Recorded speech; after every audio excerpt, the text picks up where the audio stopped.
Hello, hello, everyone. Welcome to this week's episode of The Good, the Bad, and the Truth. It's your girl, Naya Angel, here with my co host, PAT and Mr. E Man. What's up, fellas? What up? What's going on? All right, so we have a very, very good episode coming up this week. We are speaking on some very popular subjects right now in the Black community. Before we dive in, I wanted to go ahead and take the opportunity to wrap up a subject that we were speaking on in the last session, which was Farrakhan. And E-Man made a comment about him being a coon. So we're going to let him, speak and touch on that. And before we do, I know you had some thoughts on that as well, PAT. So let's hear what you got.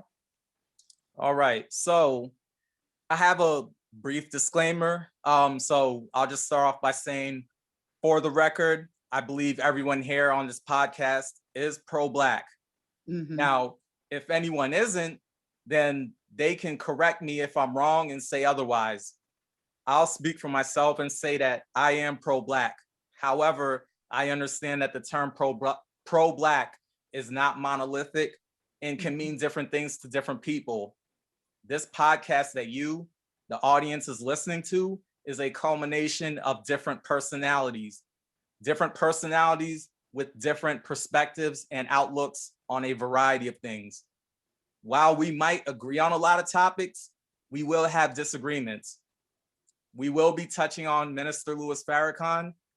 While I've never met the minister and don't know him personally, I will say that I like the minister based on his Black advocacy.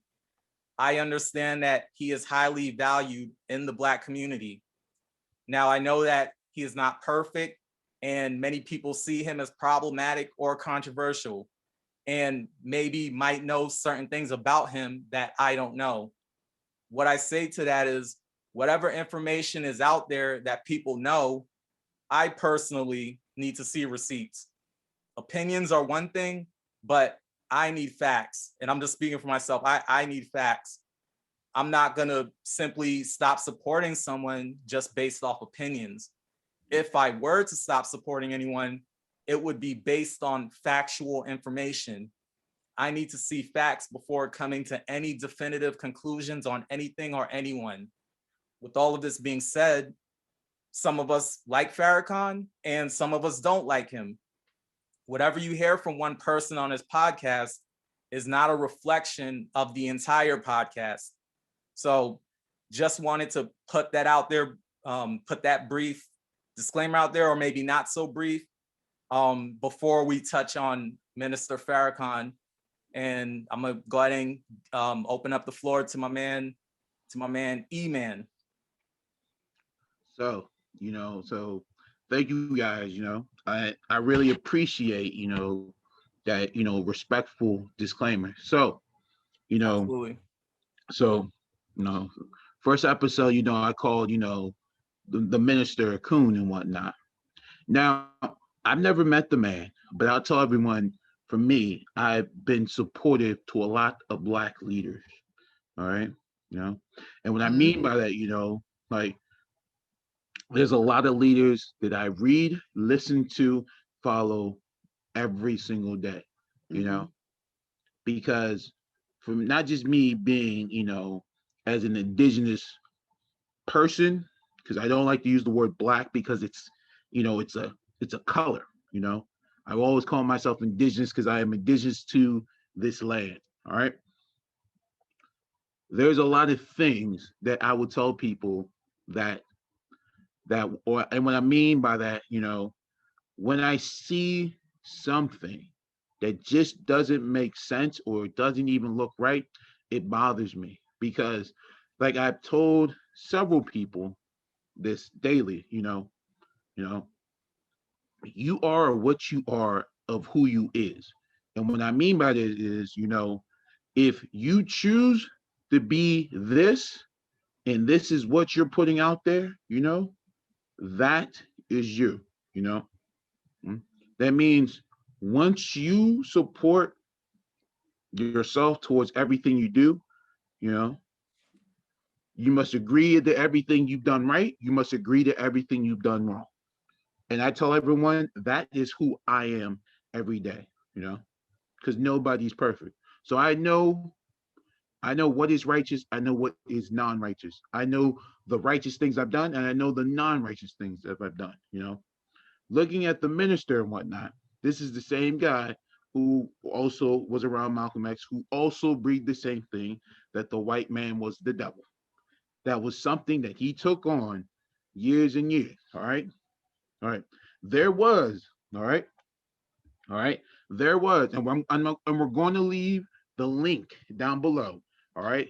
You know, I don't own rights to the video, but I want to thank Crumb TV, all right, for cutting this clip. All right. Because I feel like YouTube has moved this video from, because of the incident that has to deal with the minister and whatnot. All right.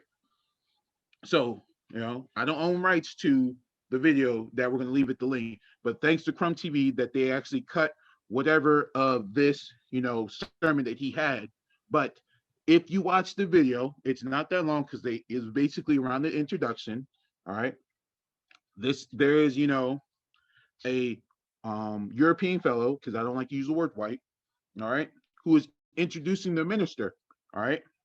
As he's introducing him and whatnot, the minister stands up and whatnot, and they exchange, like they are looking like they're kissing each other and whatnot.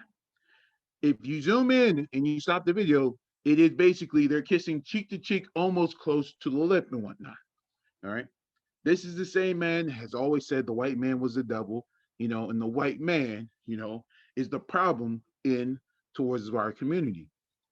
The minister has also said basically, and the reason why he's not on social media is because the same thing about the whole Bill Gates and Melinda Gates, or what he said in that sermon that got him off and banned off social media.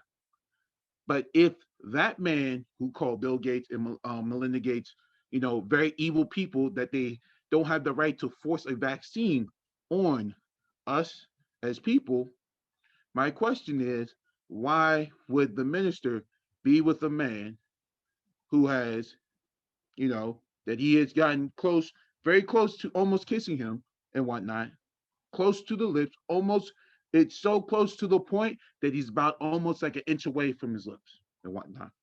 Right? And this same man that's on there on the video towards who he kissed, all right, there is a photo, and I don't think it's no longer on Google, where the same sermon, you know, that he talked about Bill Gates and Melinda Gates, all right, they were almost as close to each other in that same thing, all right. I will do my due diligence to find that photo and whatnot, but this is the reason why I have not issues with any of our Black leaders. It's the simple fact is, you know, you're playing this devil, I would say you're playing this role per se, you know, that you're on one side, then you want to be on the other side, that you're for us, but you're not really with us, you know? So I feel like everything from the minister is always picking and choosing and whatnot, you know? And I told people I'm not a Muslim, you know, of faith, but towards the minister that he is, you know? And I actually watched another sermon about him a few years ago, you know, which he said, you know, he was also of Christian faith, but he also uses the Christian Bible and the Quran also too, you know. So now, you know, for someone who has told me he was Muslim for years, is now, in my eyes, has a disposition on his own religion towards what he wants to call himself. And this is why I've been having an issue with the minister and whatnot, you know. But these are my opinions. And I tell people, many people's opinions don't matter, but these are my opinions, you know. And this is somebody I used to support and I no longer support because I know he's not for us. All right. Gotcha. Gotcha. So again, fellas, as we were, you know, discussing previously on the last episode, I can't say that I have too much to speak on this topic because I have not followed it closely. I do not know all the details associated with it. What I can say is that I know that for many, many years, I too found Farrakhan to be an icon for the Black community that was upstanding. I would say that I did learn of a lot of alleged actions by him that did not sit well with me, that definitely seemed to go against his principles, or at least what I understood to be his principles. But from that same aspect, for me, it's a matter of keeping in mind that these are human beings we're speaking of. Right, right, These are exactly. not, we tend to individually enact these people as some type of deity in our life, and the reality of it is these are human beings. And so because I do not have enough detail or info on the topic, because I do not have a thorough enough knowledge base as far as Farrakhan in general, right? Again, I can't say that I'm a follower. I'm not a member of the Muslim nation. I am not a specific or general follower of Farrakhan. But because I do not have all the facts, I will say that for me, I cannot comfortably call him a coon. And that's just answering the specific topic. Now, that is not to say that once certain behaviors are displayed that I will ignore them, because I won't. It doesn't matter if it's Farrakhan or anyone else. If you are displaying a certain level of morality, or you are trying to put across to our community a certain level of morality, but your actions 100% speak against that, I will call you out on it. But in this particular case, I just don't have enough knowledge to comfortably make the statement that Farrakhan is a coon. Those are my thoughts on it. And that was really good. That was, that was really good. There's nothing much that I could add to that. I agree. I agree 100% with what you just said. I know I'm not gonna call him a coon. Basically, I've already said this before. I like his Black advocacy. I see him as a Black leader, and I see him as a Black leader because he is not dependent on the white establishment. Because as I said in the previous episode, any Black, so-called Black leader who is basically attached to the white establishment, they're not a Black leader. They're a Black spokesperson. So that's my opinion on so-called quote unquote Black leaders, and I'm doing the quote unquote fingers. Farrakhan isn't that. Farrakhan obviously is not a perfect human being. There is no perfect human being. So I could acknowledge that there are things about him that we've heard or have seen that, yeah, could be problematic. Me personally, I'm not a follower. I don't worship anybody. I don't idolize anybody. If there are things about Farrakhan that I know or have seen that I do see as problematic, I have no problem saying it. So I'm not just gonna be this blind follower who just worships the man. It's not even like that. I like his Black advocacy when he does his motivational speaking. As a Black man listening, it does something for me specifically as a Black man who is moving in this world and trying to establish my own Black manhood. And stand on my own too as a Black man. So that's pretty much how I look at it all. But of course, as we all know, Louis Farrakhan he's a controversial figure. So there's going to be many things about him. So I'll just sum it up like that. That is one. I would say it's the best way to sum it up. Mm-hmm. I already said my piece, but I would say it's the best way to sum it up. And I just want to leave it as there. Yeah. Okay. I would just let everyone know. There's a lot of things that I've done, listened, research, and listened to a lot of people's lectures, and my goal is hopefully to obtain many of that information and try to share it with everybody, because and I and just going back what PAT said, towards his disclaimer, I'm not here to be picking on nobody. That's not my job and everything. I don't get paid to pick on people and whatnot. What I care about, and I tell everyone this, I care about people, and I want more peace in this world so we can all be better people. All right. And that's been my goal since day one. All right. So I just want to put that out there so we can move on the next juicy topic we got going on for today. Yes, sir. Absolutely fair. All righty, gentlemen. Thank you. Great wrap up to that topic we touched on in our last session. So moving into this week, we're starting with Miss B. Simone. So we have two questions related to B. Simone, because how could we possibly have just one, right?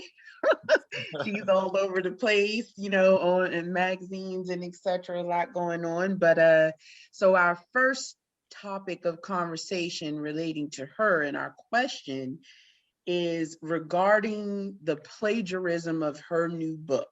So is B. Simone's apology regarding the plagiarism of her new book sincere?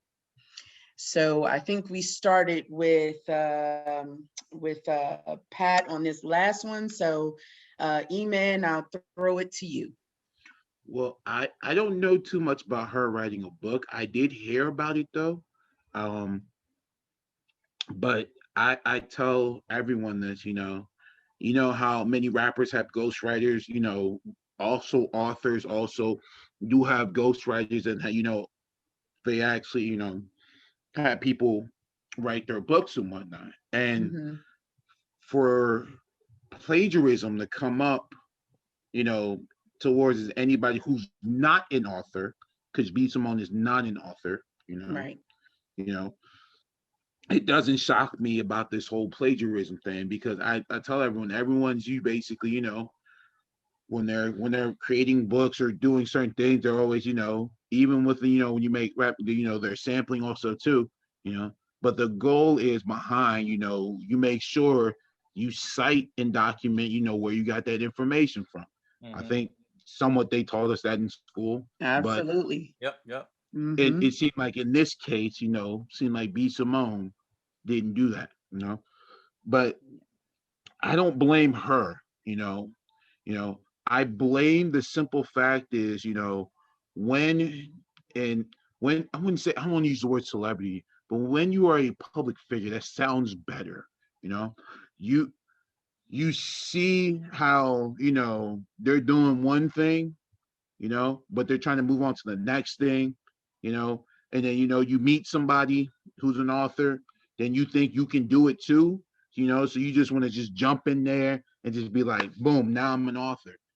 I feel like it's one of those cases right now, and I'm not taking anything from B. Simone because she's a very respectable, Black artist, but I felt she got into something that she didn't really need to get into, Right. I mean, I think she's an amazing, comedian. I told you should keep doing what you're good at, and that's the one thing I'm going to say and leave it as that. Gotcha. Okay, and I think I'm going to go ahead and speak my piece on this, just because it'll elaborate a little further on specifically what happened as far as my understanding. So it's my understanding that Her book was intended to be somewhat of a guide to help women manifest their goals, right? So her intent was to provide people kind of like a brief review of how she feels she was able to manifest her success. So the question of, is B. Simone's apology regarding the plagiarism of her new book sincere? I'm going to have to say, honestly, I don't know. I'm unsure. I don't know much about her other than that she was a cast member on Wild and Out. And, at some point she had a dating show called You're My Boyfriend, which, appears to be like a Flavor of Love kind of show, but I've never seen it. So I can't speak on, how real or corny it is. I don't know, to be honest. I heard it was really corny though. Yeah, I haven't Not seen it, so I won't go there because I don't know. But Yeah. however, just solely based on the video I've seen, right, which we're going to provide the link to that specific interview that she released, right? I'd say that the benefit of the doubt couldn't hurt here.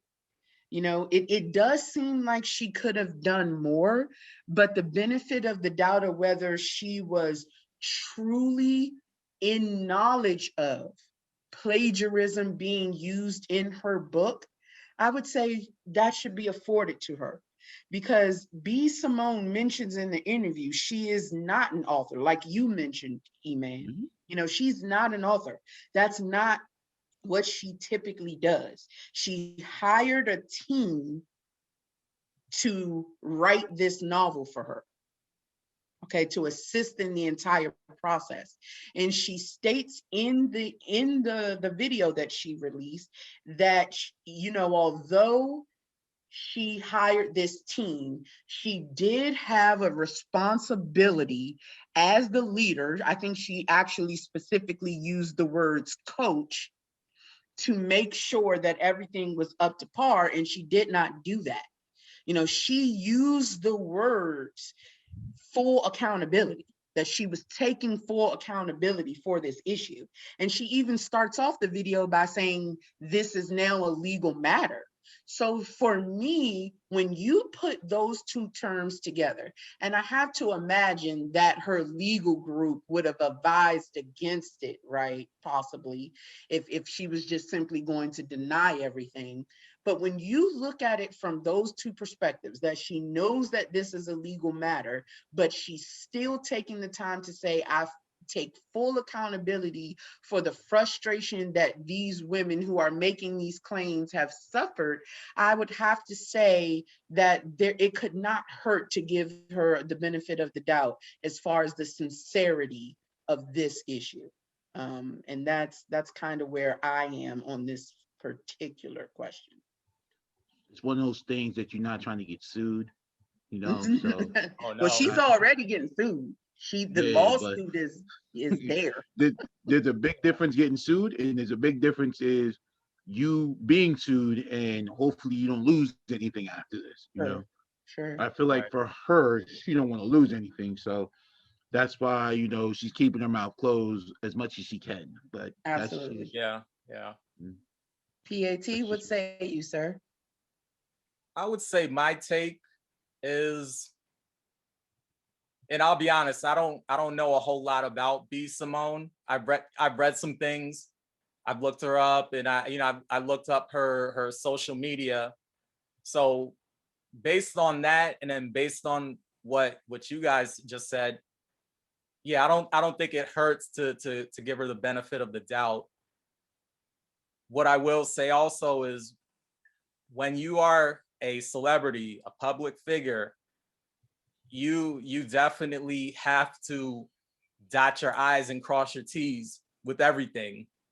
So if you're gonna write a book, or if you're gonna hire somebody else to write a book, you better make sure that they don't plagiarize. You have to make sure that they cite their sources. Absolutely. Because if you don't, there will be the backlash as we see now. There will be the backlash of it. In terms of her apology, I could say that I believe she's being sincere. Of course, we all don't know because we're not in the room with her while we weren't in the room with her while she did it, but I believe it's sincere. And I'll give her the benefit of the doubt, because I don't think she, or anyone for that matter who sets out to put out a book, sets out to plagiarize. Nobody writes a book saying, yo, I'm gonna just take this shit right out of somebody else's book and put it in mine, and not cite where it came from. I highly doubt anybody goes into these projects with that line of thinking. So we could just chalk it up to the fact that it might have been a mistake, and she's sincerely sorry for it. That's my take on that. No, I agree with you there. And I think you made some very important points. At the end of the day, she did have a responsibility to make sure that her team was not committing plagiarism. I definitely agree with you there. At the end of the day, it boils back down to accountability, which you all know is one of my favorite subjects, right? Because I think the world is sincerely lacking people who have strong convictions and will uphold, their individual accountability in a lot of different ways. And I think in this particular example, she definitely had a responsibility to make sure that creative team was not only adhering to plagiarism laws, but that speaks to the direction she wanted the book to go. That tells me, or makes me feel like she had very little involvement, which is contradictory to her whole reason for creating the book, which was that she wanted to guide women on manifesting their goals and successes. It's like, you can't have it both ways. Yes, I'm very passionate about this, but not passionate enough to know what the content of the book was. That for me, I agree with you from that aspect. And I think that you both touched on great points there. And I would say, while we're on the subject of Miss Simone, our second question is, does B. Simone's stance about Black women's standards being too high in relationships have any credence? So PAT, I think we'll start with you on this one. All right. And this is one of those subjects where I don't even know if I don't know if there's a right answer or a wrong answer. I agree. But it's just one of those things. So I watched her video, and I heard what she said. I've also looked it up online to get a little bit more insight information, and I actually read what she said. To be honest, I don't see what the big issue is. To me, what she said was true, because there are not just Black women, but I mean, since we're gonna focus on Black women, there are some Black women out there who they have these high standards that not necessarily, I mean, it's not bad to have high standards. Let me say it like this. They have a long list of what they look for in a man. Is that a problem? No, it's not a problem. The only thing I would say to that is, if you have this long list, this laundry list of all the things that you want in a man, you need to make sure that you are able to match what is on that list. If there is 50 things on that list, you better make sure that you match those 50 things, because you can't have a list of 50 things that you want in a man and then be or match up to 20 of them. That doesn't make sense. You have to be able to match whatever you have on that list. If you want this high value man, we're gonna put that term out there. That term's already been out there, and that's actually a term that's been thrown around out here in these social media streets, out here in the matrix, high value man. So if you're looking for a high value man, you better be a high value woman. I'm just gonna put it straight like that. You can't look for or expect to get a high value man and be a low value woman. It just doesn't work like that. You are what you attract. So if for example, if you are a low value woman, then guess what? You are going to attract low value men. It's that simple. So what B. Simone said, to me, I don't see the problem in it. I don't see what the issue really is for people to make it such a big deal to quote unquote cancel her or make her part of cancel culture. I don't see it, because what she said honestly is not even original. Other people have said it before. They've said what she said, where you know, if you have this grocery list, this laundry list of things that you're looking for in a man, you better match what's on that list. So my whole thing is I don't see the issue with it, but you know, of course other people do. Gotcha. You know. Gotcha. Okay. E-Man, what say you, sir? All right. So, what B. Simone said, is definitely true. And, PAT touched on a whole lot of things that are true. And those are the things I definitely agree with, but I'm also going to break it down to another different sense and whatnot, To me, B. Simone, is that funny chick who not to say baby girl, because I enjoy watching Wild 'N Out, and her little, reality show and whatnot, you being my boyfriend and whatnot, which everyone makes fun of her, because, most people thought, that reality show was corny. But what B. Simone said at that moment, at that time, was so perfect at a time, for everyone, especially Black women, to sit down and have a good reevaluation of thyself, So you get a chance to see, what am I doing, if I really want this partner, And the thing, and I tell everyone this, a lot of people get mad when I say this, love is very abstract. It's so abstract that you have many different people, who's written books, all right, lectures, giving their side of opinion, men and women, all right, men and women, all right, about this whole thing about love, and yet, none of it even meets towards the demand of, like, where we're at, and what I mean by that is, the whole thing going back to this laundry list, if you look at that laundry list, that's not love, that's more of a lust, because the etymology of love means desire or lust. And I've told several people this, that, a desire is different from a lust, and a list is a lust, and you lust about this is what you need for this man, and you have to definitely reciprocate it. You can't reciprocate lust, you know, because it's hard to, and that's been the thing.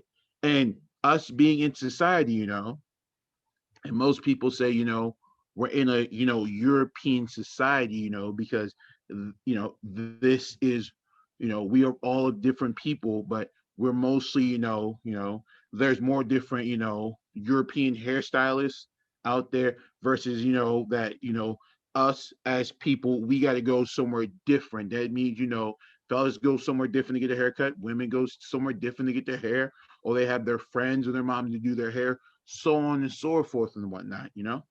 But if we look at everything and whatnot, these are the issues, you know, that I'm not going to say majority of Black women have, you know, but women also have this issue too.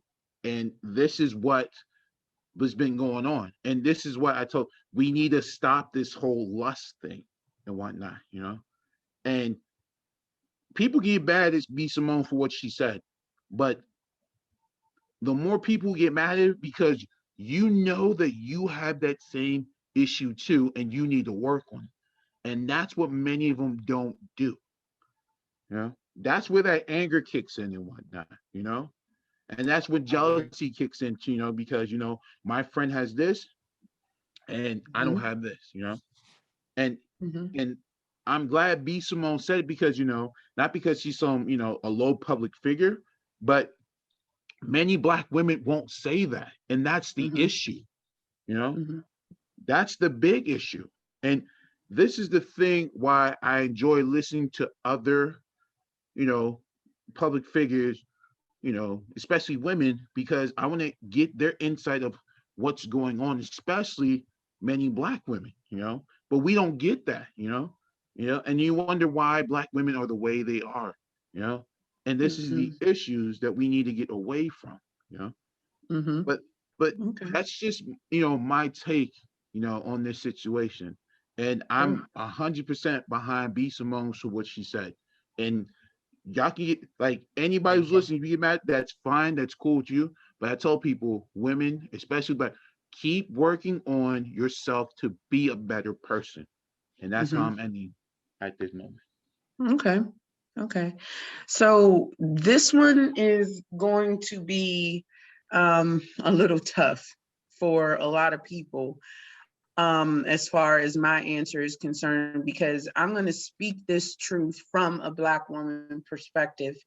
And, you know, I know just like any subject, there are going to be some who agree with me and some who don't. But I agree with Pat's general consensus that for me, it is hard to put a specific answer to this. So I'm going to say that it partially has credence because, yes, Black women should have standards about their spouse, but so should everyone. I think the entire idea that you should not have a certain level of standards or a certain level of expectations unless you can meet that is completely individual to every couple situation, because there could be a couple out there where they are 100% comfortable with traditional ideologies, right? Where the man goes out, has a job, works, pay the bills, and etc. And the woman stays home and births the children and cultivates the family life and etc. And it could be that there is a man out there looking for a woman who's willing to do that, and a woman out there looking for a man who's willing to do that. I think when it comes to love in general, there is no way to apply such blanket ideologies across everyone. You can't do it. It doesn't matter if you're Black, white, Spanish, Asian, doesn't matter your ethnicity, your race, your religion.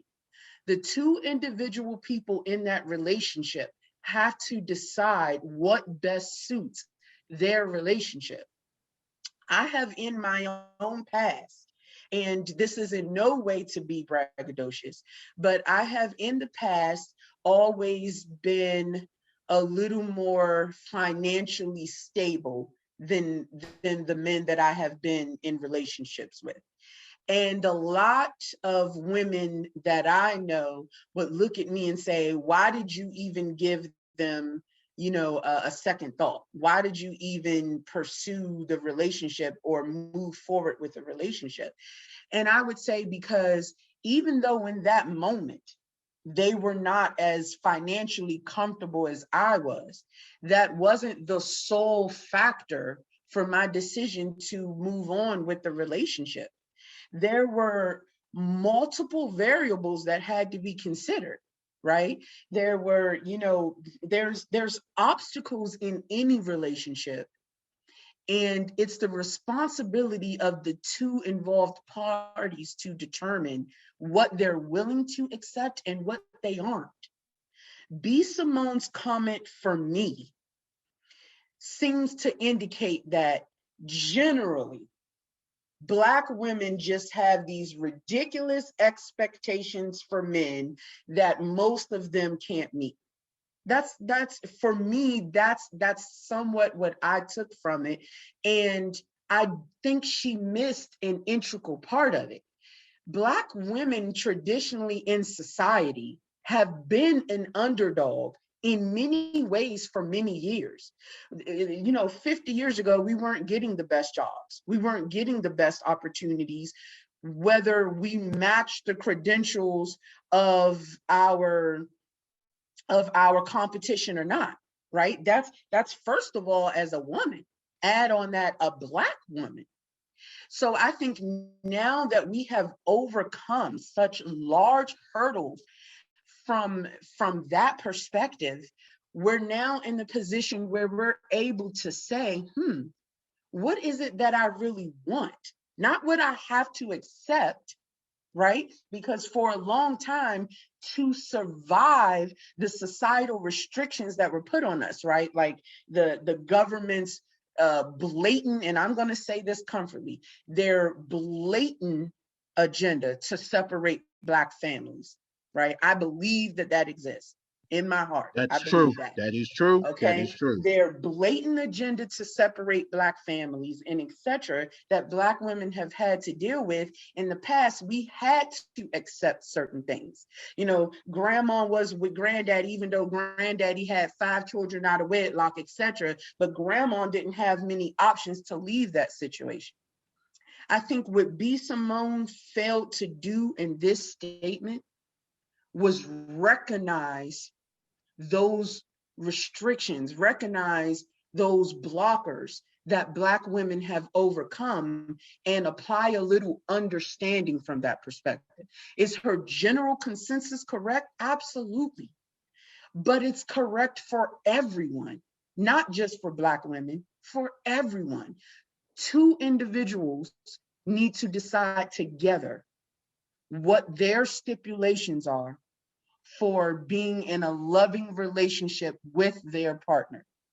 And I think her statement was way too blanketed, which you cannot apply to love, regardless of whether it's Black love, white love, whatever you want to label it.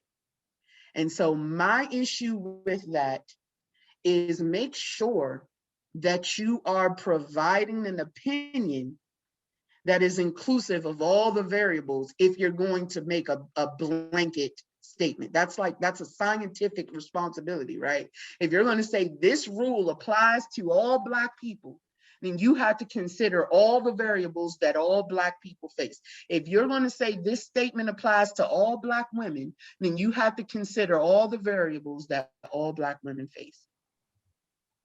That's very interesting. It's so crazy. Yeah. I got a question for you. All right, Mm-hmm. Miss Naya Angel. Now, I remember you were saying, about, you being much more highly stable, towards Mm-hmm. being financially stable, Black women now having money. And yes, a lot of Black women, are getting higher positions. And also, Black women are now also getting things towards is, businesses and, more infrastructure for themselves. Mm-hmm. Yep. Now, the question Mm-hmm. I'm about to present is basically, you know,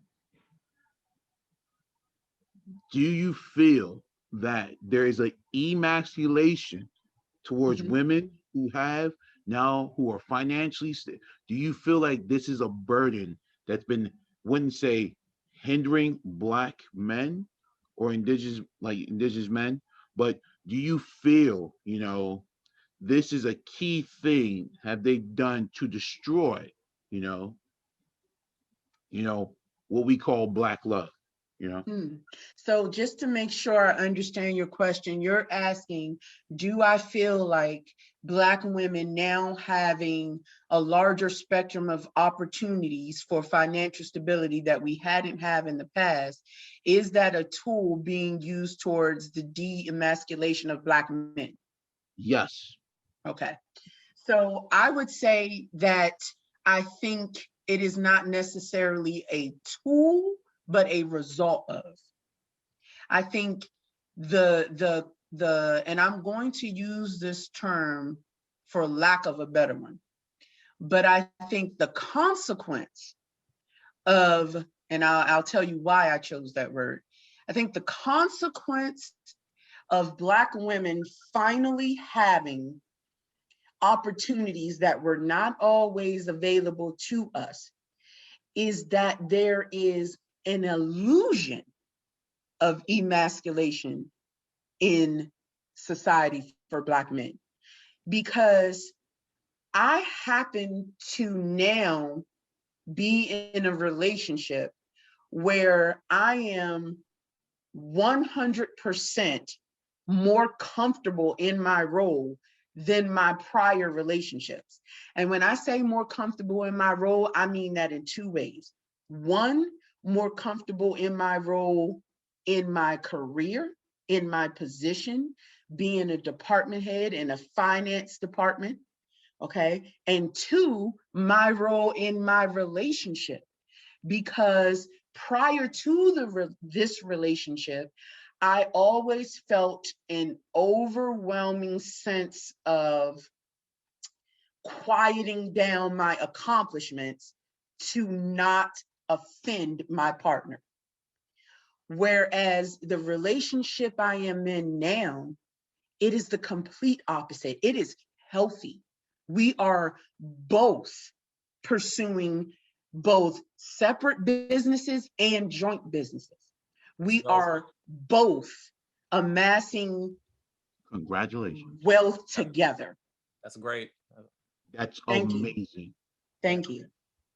And so, that's a great question, man, because do I think that it is absolutely possible that that is a consequence of what has occurred with Black women now having these opportunities? Absolutely.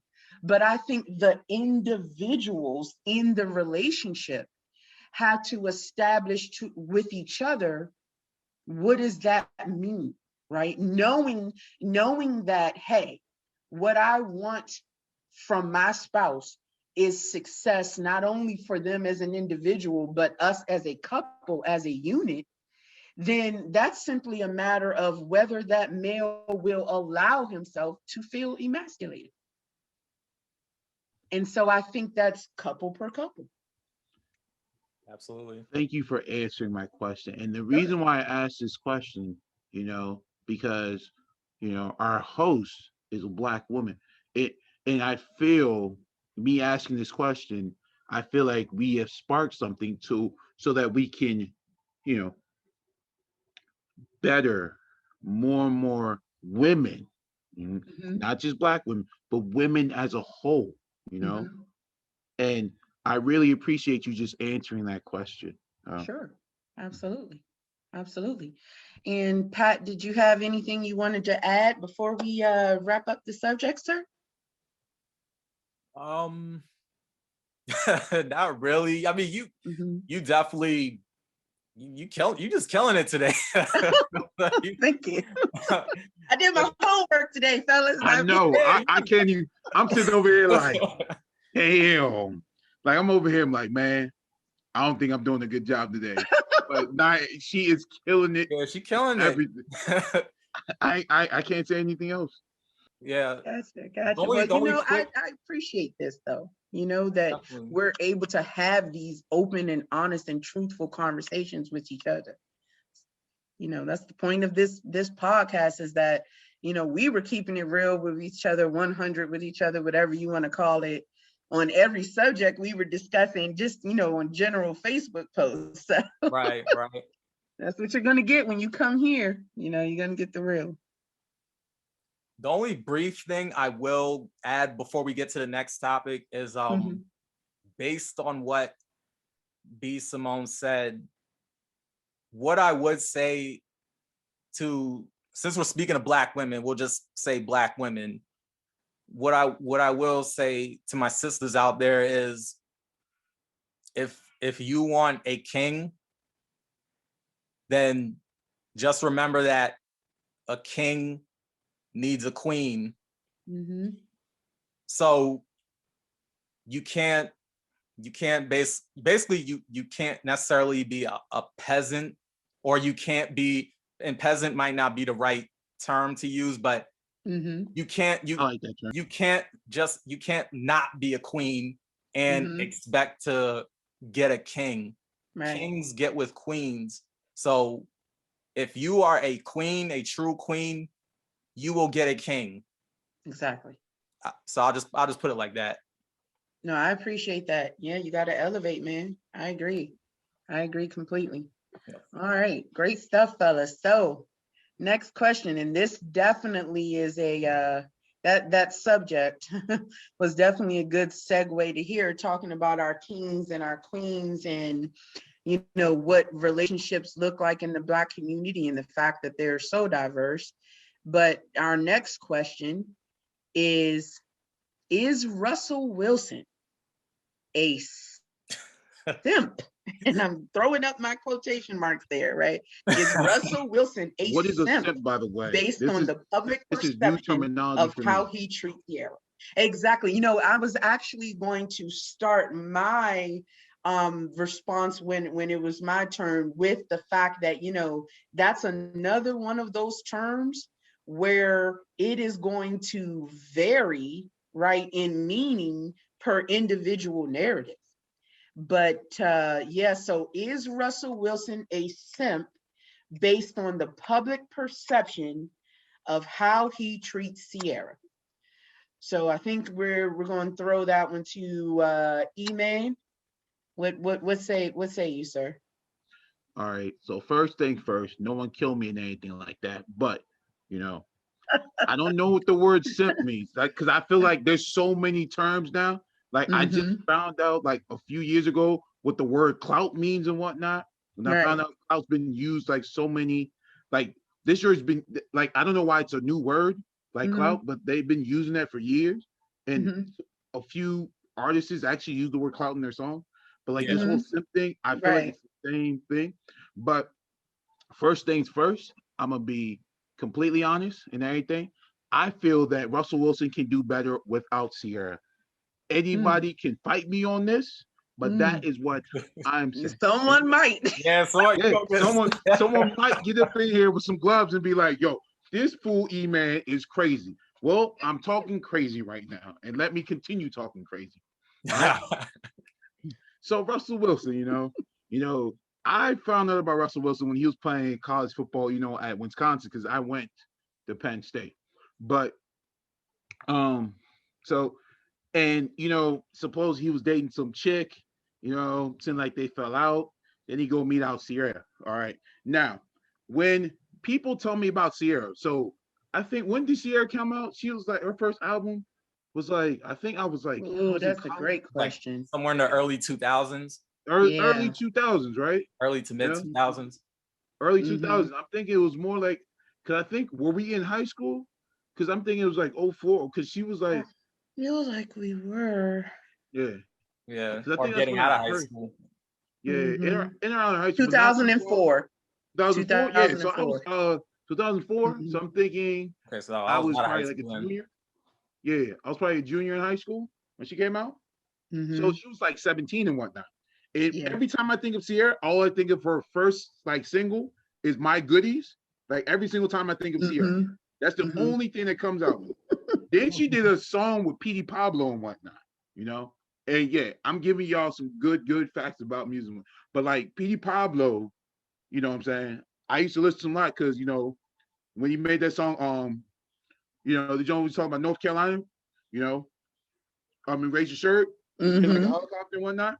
So when she did a song with like, Petey Pablo, my mind is like, yo, she's not all that great, and I never, saw her like, going far in her music career and whatnot, you know.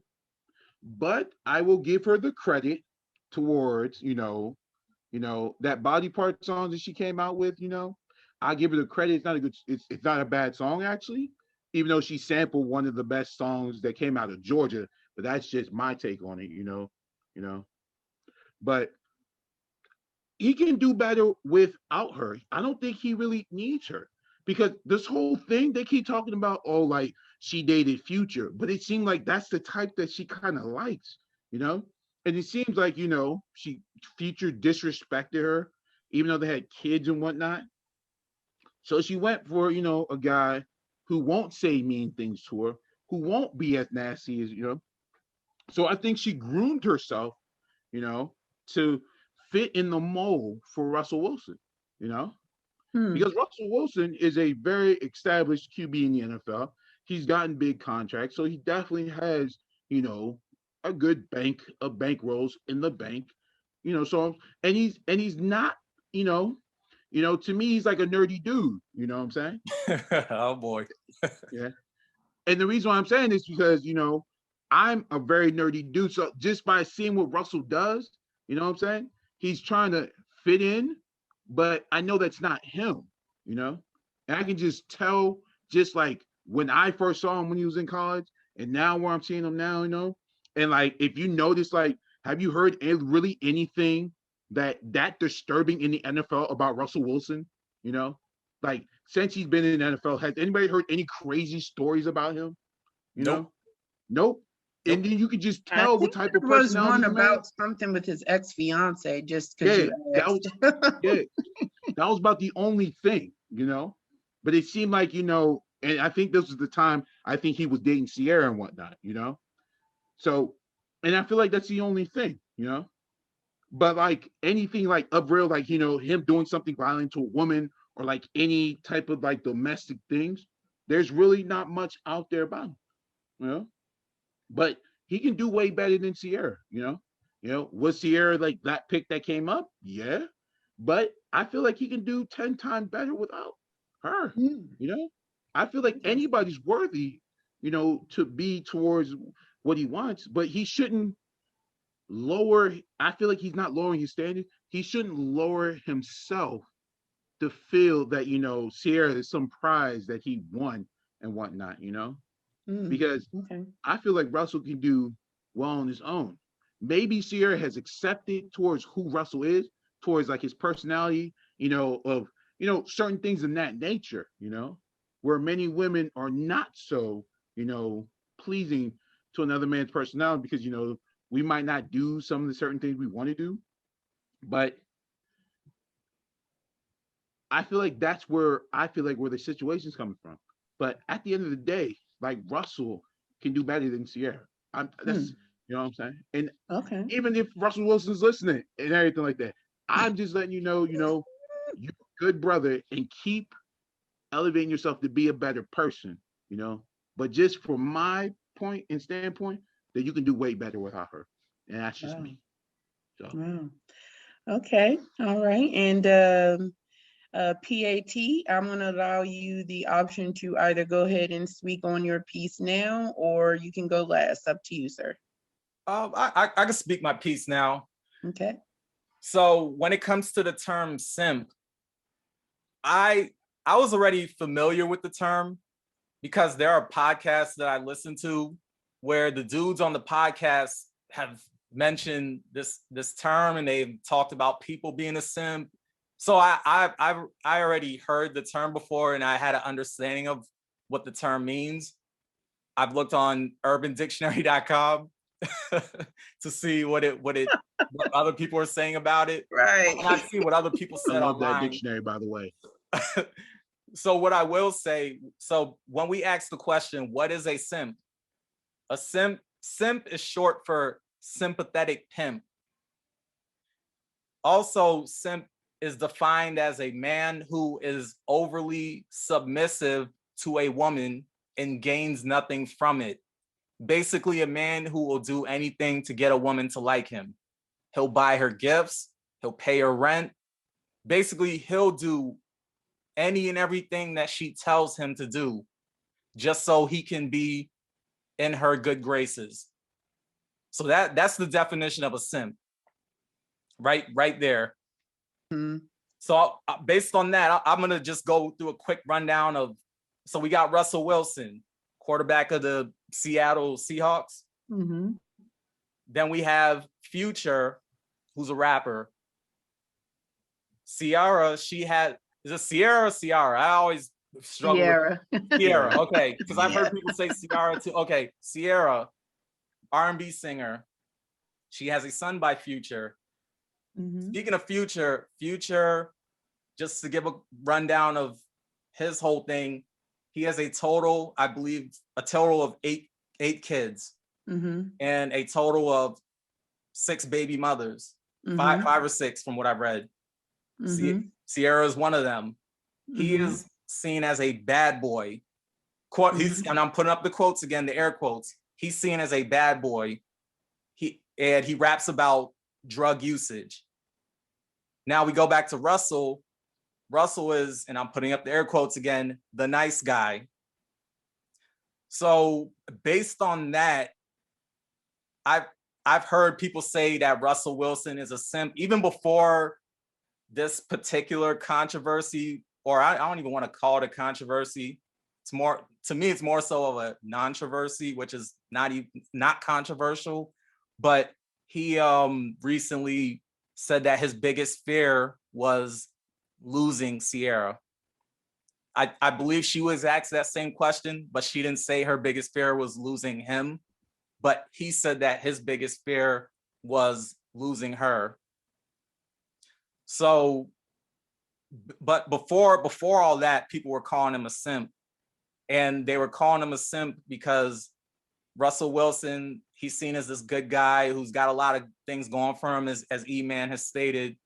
And he chose to be with a woman who used to be with a quote unquote bad boy, and who has a child with a bad boy. And I've also read that Future said that Russell is not a real man and does what Sierra tells him to do. So just based off that, it sounds like Russell could be a simp. But I'll be honest, when it comes to all this celebrity, I'm gonna call it celebrity gossip, all this, I don't really pay too much attention to it, to be honest. I don't really like to read too heavy into it. I don't even like to have much of a definitive opinion on it, because overall, when it comes to this type of stuff, I'm just like, who gives a fuck? That's pretty much like how I look at all this stuff. But it's interesting because we're seeing how people look at who's an alpha male and who's the beta male. Mm-hmm. And I've read, and I've even heard people say that Future is the alpha while Russell is the beta. Mm-hmm. And I think that's interesting because I guess an alpha male is the quote unquote bad boy, but the nice guy automatically is the beta male. Right. It's interesting when you hear that. And I'm just like, okay, so, and not to knock anybody who has multiple children by multiple baby mothers. Obviously, this is something that goes on out there in the real world. It is what it is. But are we saying that the dude who has sex with multiple women and has all these baby mothers and all these children all over the place, are we saying that that's the alpha? Exactly. Is that what defines an alpha? And the guy who doesn't necessarily do all those things, the guy who's the so-called nice guy, he's the beta, and we're saying he's the beta because he's not a thug, he's not a gangster, he's not hard. It's like, what are the metrics? Like what are people basing some of this shit on? Like, right. Russell, I've heard people say, oh, he's corny, it's just like, he might be, but I guess that doesn't make him he's still not an alpha male though, huh? So that's pretty much how I look at it. It's just a funny thing because it goes into alpha, beta, and nice guy, bad guy, so that's pretty much my take on it. Before you get into it, not Angel, but that's a really interesting point that you say, PAT. And just I wouldn't say finish it, but I just want to add on to it, I always tell everyone this, and when you look at behavior and you look at very destructive behavior, it looks at not just as a society, but majority of people enjoy destructive behavior. Like it seems like we enjoy, that, like we're praising more Future rather than, Russell Wilson and whatnot, Right. The futures of this and it's the whole thing going back, being corny, being different, makes you this word called a simp and whatnot, which what I don't get, so it's just the whole thing about doing better, but it's this is the issue that keeps going on and on. But just to put another point out there, right? Before all that happened, did you know, supposedly, since they have a kid together, supposedly, his son spent time with Russell Wilson, and it seems like, the son loved Russell Wilson, towards his, a little bit, you get to meet an NFL player, mom's dating he calls him, him Papa Wilson. Sierra's, I think Sierra's child with Future and whatnot, so you got to change. Who knows if the kid really liked Russell Wilson as a QB, but it seemed like they had a good time, but you do know towards everything, you don't want to have a child, and then, mom split up, she's dating this boyfriend, your son come back to you, talks about how cool he is and whatnot, how does that make you feel as a father and a man that your son feels like, his mom's boyfriend doesn't like, have all these good things to say about him versus as me. So I see that, that catch-22 right there, because it already happened. But I feel like that's why, Future Price said what he said about Russell Wilson, that, Russell pays for everything and whatnot, That's like that whole thing about being angry and mad, because you didn't like something. That's what I'm probably trying to draw up from the whole thing from from like Future, because for me, I'm not a Future fan and I don't listen to his music, so I don't really care so much about him, There's others that do, but I don't, But being as a man, an indigenous man, when you have a child, especially a son, that's basically your mini me, because he's gonna look up to you because you are his dad, Yep. But then when something crosses that line, see, like, things change, and I feel like this is what happened into that situation, But I just wanted to add in on that. But Okay. So, but I'm going to give my overall opinion on it, but then and I'll keep it short. But I'm also going to address two things that each of you said, because I think it's important that it's an important part of my overall feeling. So, is Russell Wilson a simp based on the public perception of how he treats Sierra? In my opinion, I'm going to say no. I'm going to say, and again, as we've spoken on thus far, simp is another word, even though, Pat gave a specific Urban Dictionary definition of it, it's still, in my opinion, another word that is, grossly morphed to fit the person that's using its narrative in that time, right? So in general, though, from my point of view, this is a matter of perception and the sometimes underlying misogynistic tones of the Black community. Now, I think we had a post on Facebook a few months ago where we were talking about toxic masculinity. Right. I personally do not necessarily believe in toxic masculinity to a certain extent. And I'll touch, that's a whole different thing that we can go into. So I'm only going to touch on it briefly. But I do believe that there are levels of masculinity. I do believe that there are levels of masculinity that can go to an inappropriate level. I would not necessarily call it toxic. But with that said, how it relates back to here is that often in the Black community, and Pat spoke on this when he described, Future being the rapper and the thuggish type, and Russell Wilson being the good boy type, for lack of a better term, right?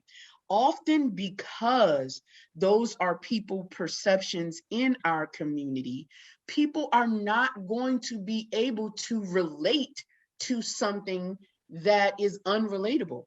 In other words, for all the men who are used to a certain level of masculinity, and I'm going to use the word inappropriate for lack of a better term, right?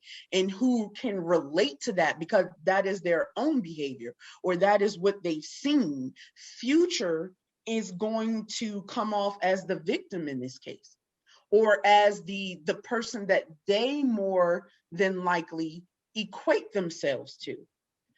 Whereas Russell Wilson is someone that they cannot equate themselves to. Most Black boys have this thought, or not most, but I'm going to say there are a lot of Black boys who, I want to be a rapper. I see the success that comes along with being a rapper. I see that, this is a realistic goal that I can actually reach. Whereas being a NFL starting Super Bowl quarterback is not one.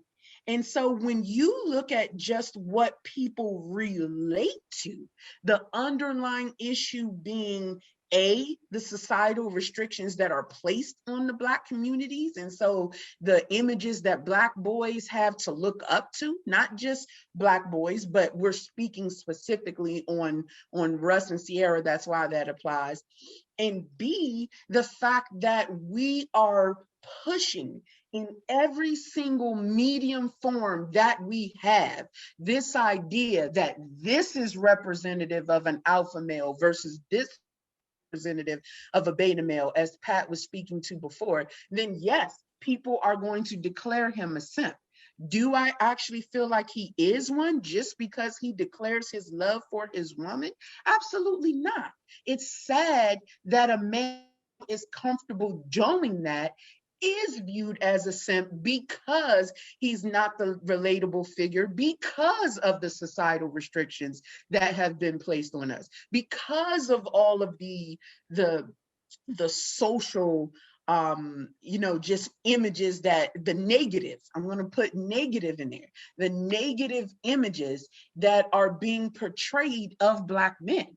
Another subject that comes to mind, and I'm passionate about this, I'm an advocate for this, is this ridiculous diatribe that Black men being great fathers is a rarity. Absolute baloney. Oh yeah, it's baloney. But at the end of the day, it's a diatribe that we are constantly being subjected to. And until we accept that this issue is not really about Russell and Sierra, it's about what the Black community perceives is a healthy Black relationship between a Black man and a Black woman in today's times. And I think the underlying issue here is that what the Black man sees when they see Russell Wilson, or certain Black men, let me be careful with my words, is that what certain Black men see when they see the relationship with Russell Wilson and Sierra is opposite in what they see in themselves. Those ones who relate to Future, to having the multiple baby mamas, to treating women like they're secondhand objects to dispose of at their will. Of course, they're going to call Russell Wilson a simp because Russell Wilson is not reflective of their inappropriate behaviors. And just, to touch on Oh, I'm sorry. Go ahead. I just want to say it was. I still want you to keep your thought. You know what I'm saying? But Mhm. that is basically, on point. But continue. I'm gonna say a little something afterwards, but Sure. No, no problem. So, E-Man, the statement that I wanted to reference with that you were, at least this is what I conceived you were saying earlier, right? Is that that Russell Wilson is someone who elevated Sierra, because Sierra's prior relationships were with dudes who were like Future. Well, before Future, Sierra dated Bow Wow. Okay.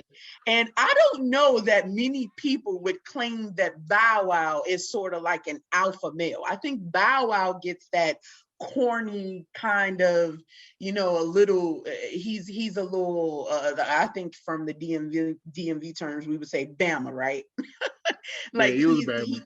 yeah, exactly. Right. He's a Bama, right? So for me, that speaks to, even if it were the case, which is completely unsubstantiated that it is, right? But even if it were the case that Sierra only got with Russell Wilson to elevate, why wouldn't we encourage that? Why would we want her to continue with toxic relationships like Future and etc., when the entire point for our community should be for all of us to elevate? Why wouldn't we encourage Future to elevate himself? Not just Sierra, but not only elevate himself, but elevating his relationships. Slow down and find someone that you are, if that's what he wants, find someone that you're willing to build this stable family for or with. And so for me, it's a matter of making sure that we recognize this for what this is. What this situation is a view, it's a looking glass into how we as Black Americans today view stable Black relationships. What do we consider to be a stable Black relationship based on a reflection of our own selves? For me, that boils back down to, it's individual. What works for those two people works for them. What works for you may not work for them. So to put that label on them because it is different than the relationship you have, that's a reflection of yourself, not a reflection of what's truly happening with Russell Wilson and Sierra. And then Pat, I'm going to say this one last thing, and I'll throw it back to you guys really quickly. Pat, you made the comment that you heard that they were asked the question of what his biggest fear was. Right. And he said losing Sierra, and Sierra was asked the same question, and she didn't say him. Well, my thing is, and I'm not saying again, because I just said a few minutes ago that there's this whole perception that Black men aren't great fathers. I'm completely opposed to it. I will speak out against it every time. But, as a mother, that could have very simply been her thought was, my biggest fear is something happening to my child. You know what I mean? Like, I'm a mother of two children. Right. And I know that would be my first thought. As much as I love my spouse, if someone asked me what my biggest fear would be, and he's the type of man he would want me to say that, my biggest fear would be something happening to my children that was harmful to them.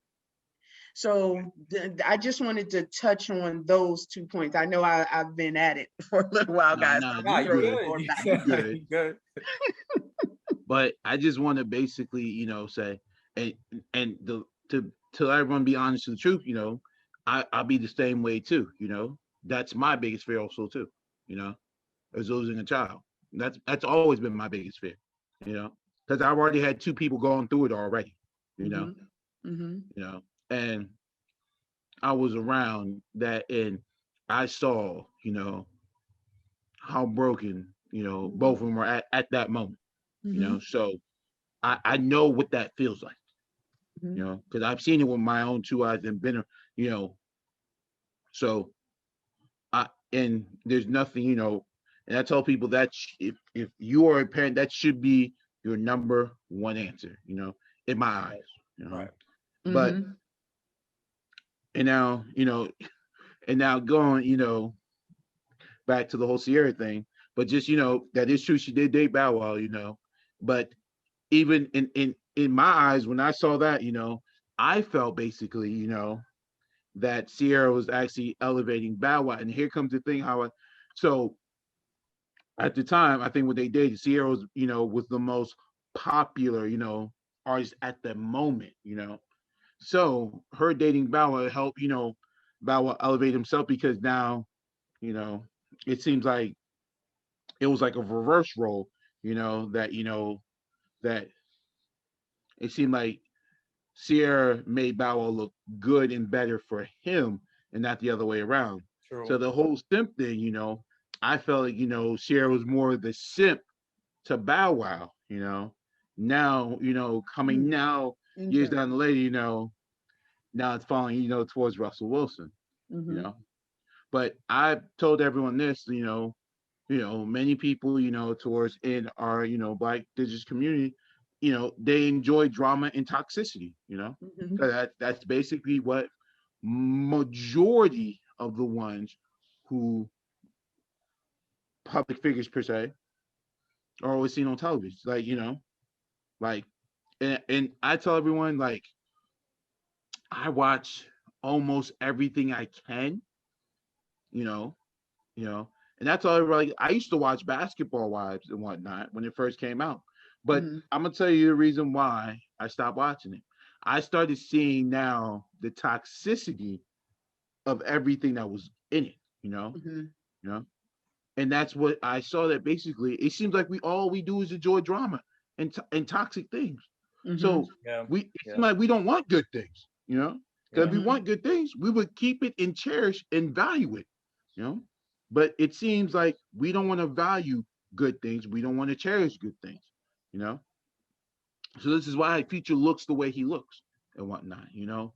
But just to end my point, to be and to tell perfectly be honest, you know, I just think for Future in his sense, you know, even though you have all those baby, I feel like a poly relationship might work for you better and whatnot, and just leave, you know, Russell Wilson here alone. That's just me, you know what I'm saying? Yikes, Because Yeah. Ethan. Yikes. I'm just saying I'm trying to help him out and whatnot. So you know, That would so work more for him. A poly I feel like relationship. it will work more for him. And this is what I tell people: do things that you know is going to work for you. You know what I'm saying? And I told everyone I'm starting to learn all different about different peoples and cultures and how everybody go about themselves. If you know that works for you, hey, I ain't knocking you. Do you and whatnot. See, but don't come over here because you know the simple fact is you mad about another situation. You know, and I feel like I think this is what's like stirred up this pot and whatnot. But that's just all what I want to say off on this. I'm done with Mm-hmm. it. You know, I'm done with it. Gotcha. Pat, anything you want to add before we wrap up, sir?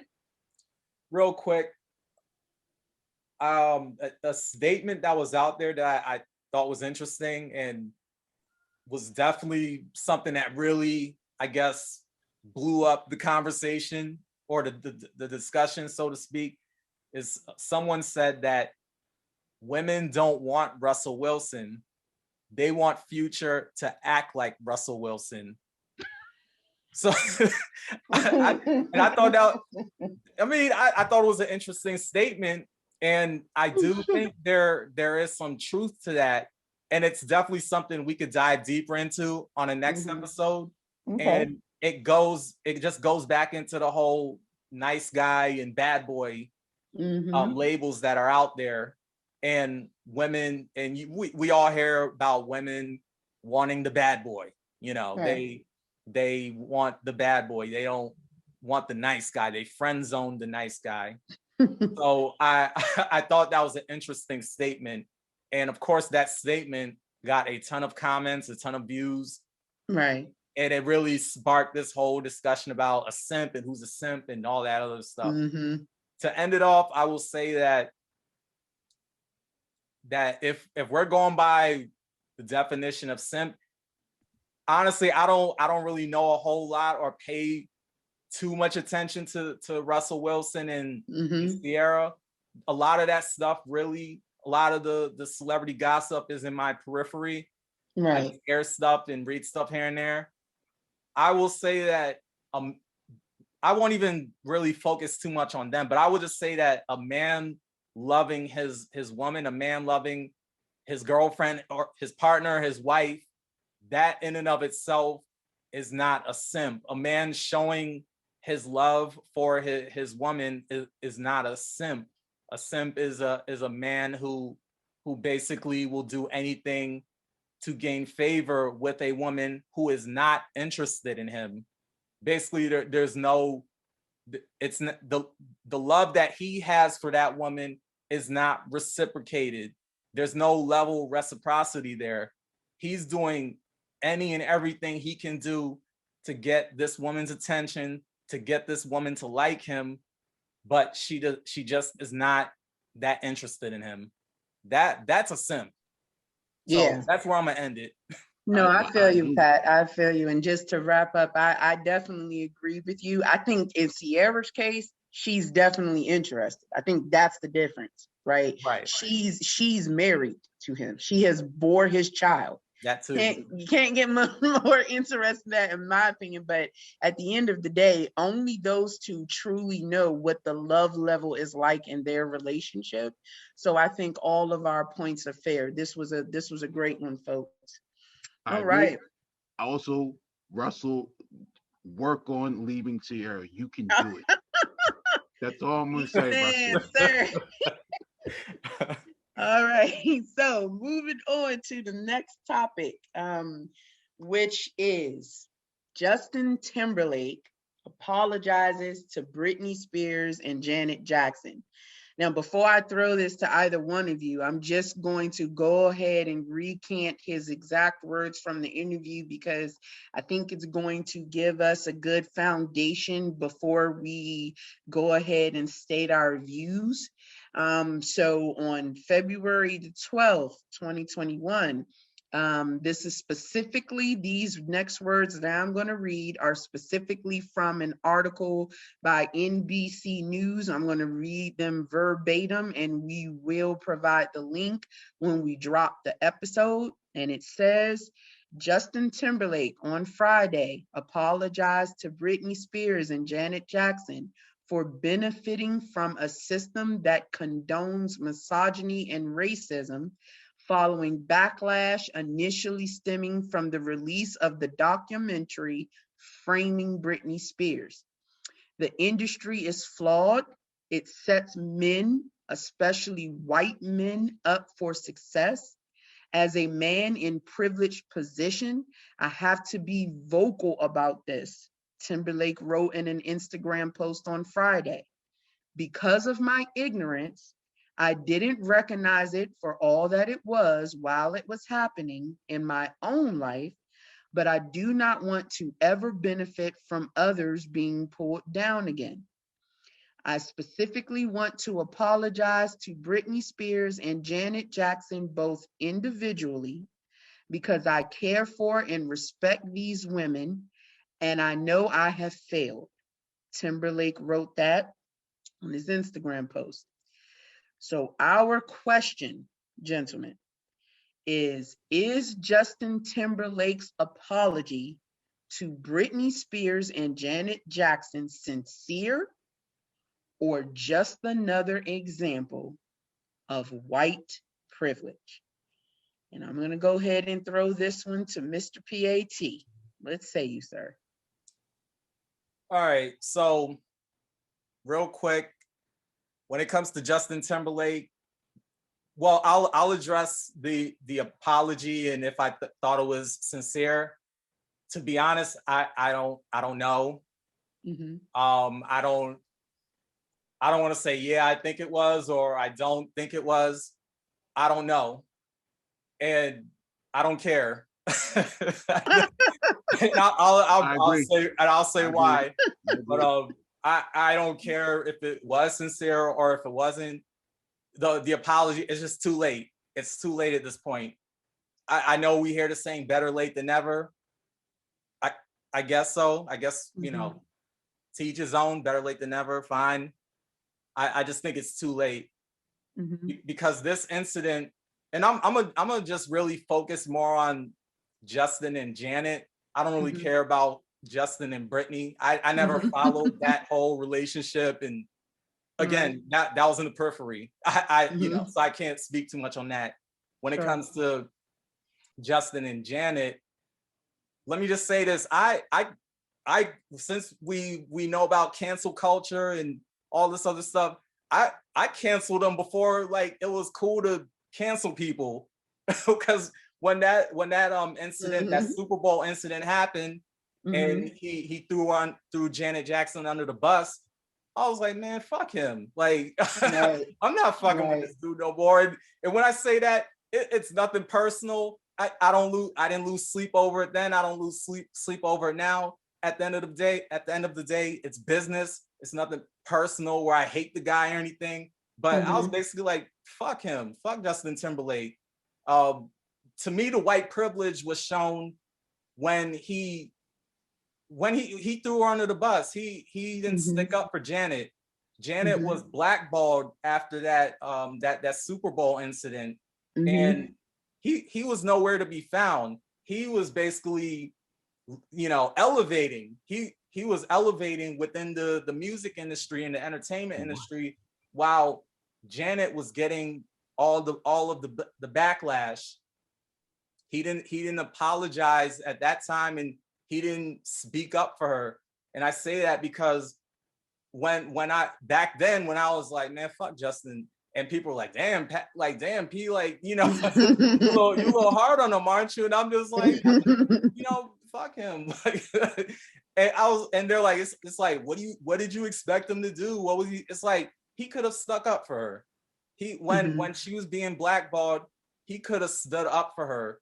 As a white man in the industry who benefits off white privilege, definitely white male privilege, he could have stuck up for her, and he chose not to at the time. So that's pretty much when I was like, all right, man, forget him. You know, he's a culture vulture. You know, and I say that because he obviously benefited off of R&B music, which is black music.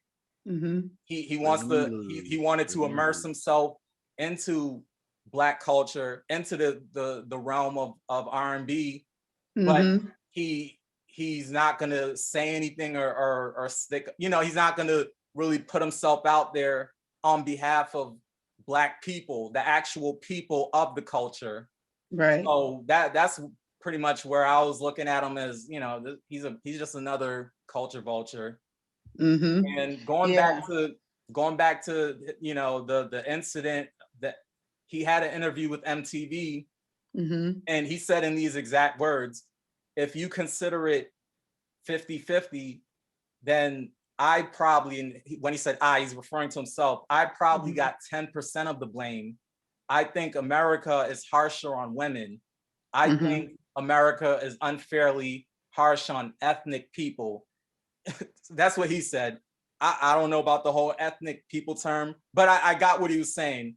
America is unfairly harsh on black. At that time, we, you know, since Janet, we'll say black women, which that's true. And he understood that then. He understands that. Right. So, you know, he was saved by his white privilege, white male privilege, and he just didn't stick up for Janet around the time. So that's why I'm just like, you know, I'm cool on Justin. I feel you. Yeah, I think if even if you don't mind, I'm gonna go ahead and say my piece here. Yeah, go ahead. Go right on ahead. Okay, so I think that I have an opinion that closely relates to PAT. I think that it seems sincere, but you can't know for sure, right? Because he clearly states that it was white privilege and misogyny that allowed his initial actions to go unaddressed, right? But then, as Pat was just saying, he's previously stated, you know, a long time ago, that he recognizes that society treats white men, and particularly in that situation, treated him differently than they treated Janet. So then that was the time for him to step up and support her, if you knew wrong was wrong back then. I mean, because look what he's done since that time. He continued to badmouth Brittany, as a person and a girlfriend. And again, I didn't, just like Pat mentioned, I didn't particularly keep up with their relationship. Wasn't a huge fan, didn't know, didn't care, right? But I know that he had songs and etc. that he released about Britney Spears. And then, not getting in trouble for the Janet Jackson Super Bowl wardrobe thing that he was a part of, and him acknowledging that she received a harsher punishment, for lack of a better term, than he did. It's like, can I really accept this apology now when you're trying to say that it was your ignorance that prevented you from speaking up before, but you've displayed that you were not as ignorant as you're making it seem.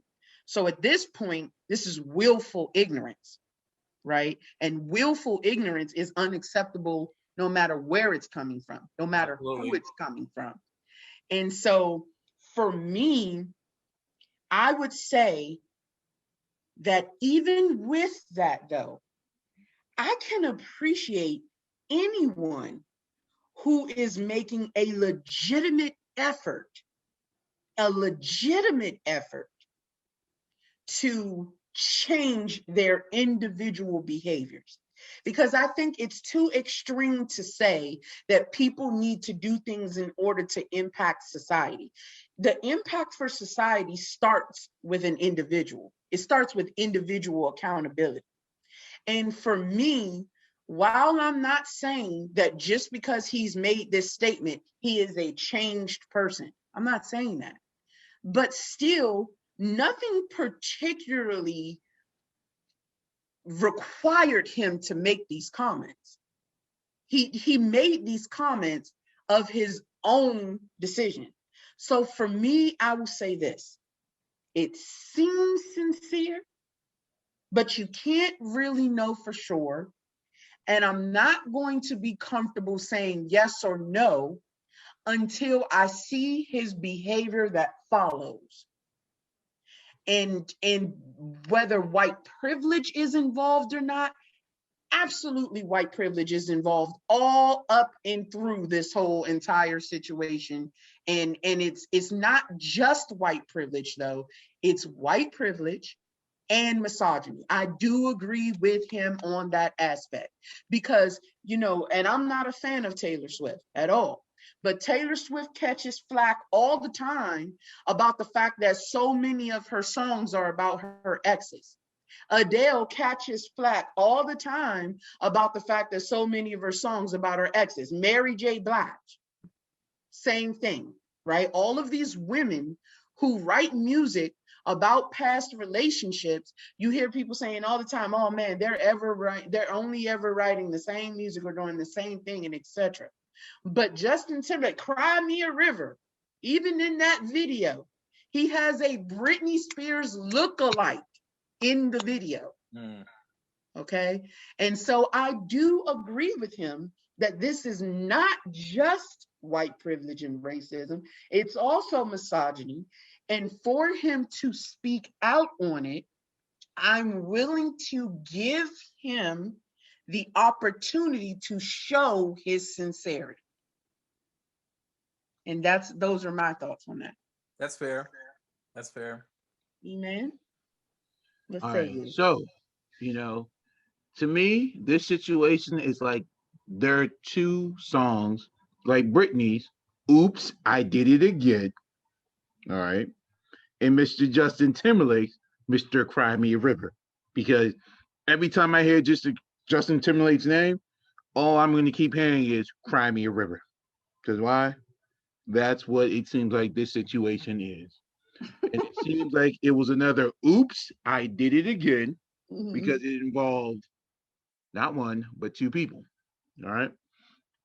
Now, I never followed, Britney Spears and Justin Timberlake. To me, when I hear about Justin Timberlake, I think about that kid in NSYNC who had braids and whatnot, who just wanted to be like, he just wanted to be that different dude and whatnot. And then you get older and whatnot, you feeling yourself, you know, you feel like you can do certain things. And I feel like in this case, that's what he felt. And towards what type of apology he gonna give, I feel like I'm not even gonna say his apology was, very sincere. I feel like he's just apologizing just to apologize.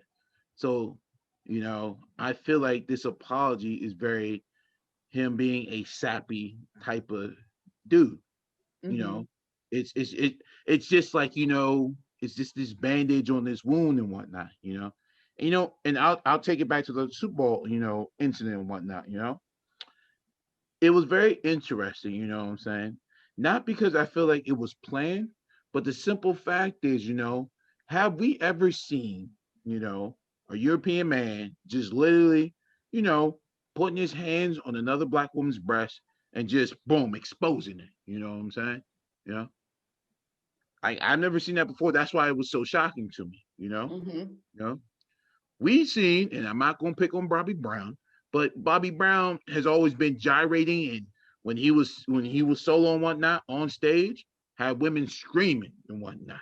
You know, Mm-hmm. you know, and he didn't get no flack toward what he was doing. They always gave him flack towards the behaviors that he was doing off on stage, some of the crazy stuff he was doing off stage, not on stage, you know. And now when you look at, Justin Timberlake, he knows what to say, what to do, so it doesn't affect him, you know. Based upon, if you look at the word privilege, like the etymology of the word privilege, it means a bill or a law affecting a individual, you know. So, you know, in this case, there are parameters, you know, you know, that is making sure that Justin Timberlake will be okay, you know. Mhm. Because why? He is a white male or European male in society. And here comes the thing. He's gonna have more people supporting him, you know? So they're making it seem that it is okay. Mhm. And that's the thing, what I wouldn't say society's doing, but that's the thing. If you make it seem like it's okay, then it's okay, you know? So no one's gonna agree or disagree to whatever he says and does. So after that in Super Bowl, it seemed like when he did that interview, everybody was cool with it. It was like, well, it's Janet's fault because it was her fault because she should have made sure that her dress was good and everything like that, you know? But Janet didn't pull it off. He did. But it seemed like, well, it was okay to do because everyone okayed him. Everyone's like, okay, that's normal, you know. It even goes back, with the whole thing with the whole Britney Spears thing, they were dating and whatnot. But it seemed like, they were okay, him doing a lookalike, Britney. So it made it seem like, he's not the toxic one. Britney was and whatnot. And that's the thing. Like, toxic people damaging other toxic people. So there's nothing but toxicity. And that is the big issue. And I'm not holding that man no accountability at all. You know, you just apologizing because now it's okay to now put the band-aid back on the wound that you, Justin Timberlake, you did and whatnot. And you don't want to be the person to hold up to yourself and hold yourself to a big accountability, you know? And that's what's going to happen for people like him and whatnot, you know? Yeah. So I mean, that's all I really want to say on because Mm-hmm. it because this one bothers me a whole lot because it deals with women who not just of their toxicity, but a man's toxicity that damaged them even more and whatnot, Mm-hmm. you know. And Gotcha. that's the issue that we keep spreading. We keep doing bad things, and then we make it seem it's cool, and then we keep continuing this bad cycle, you Mm-hmm. know. Because I feel bad more for Janet, and I feel more bad for Brittany. You know, Mm-hmm. I feel really bad for them. Because Absolutely. it takes, I tell everyone, it takes a level to put a lookalike in a music video and keep saying "Cry Me a River." You know, that Mm-hmm. should already tell you where his mind's at and whatnot. That's the Mm-hmm. same thing what he did to Janet. You know, mm-hmm. You know, she knew she wanted to do something spectacular, but it seemed like he knew, you know, what to do, and he did it. You Yeah, know, no, I can definitely concur there. And Pat, I'll throw it to you if you want to add any finishing touches. But I will just say this very, very quickly. I think that there was definitely some accountability on his end that needed to happen sooner. I think at the end of the day, none of them were victims. Janet agreed to that just as Justin did. And Brittany, definitely her behavior was her behavior in their relationship, and Justin's behavior and complacency in both situations allowed him to have to deal with this, even have this situation to deal with. But with that said, I do feel that the other two, the women, were more so punished than he was. But at the same time, I am an advocate in all situations for giving someone the opportunity to improve.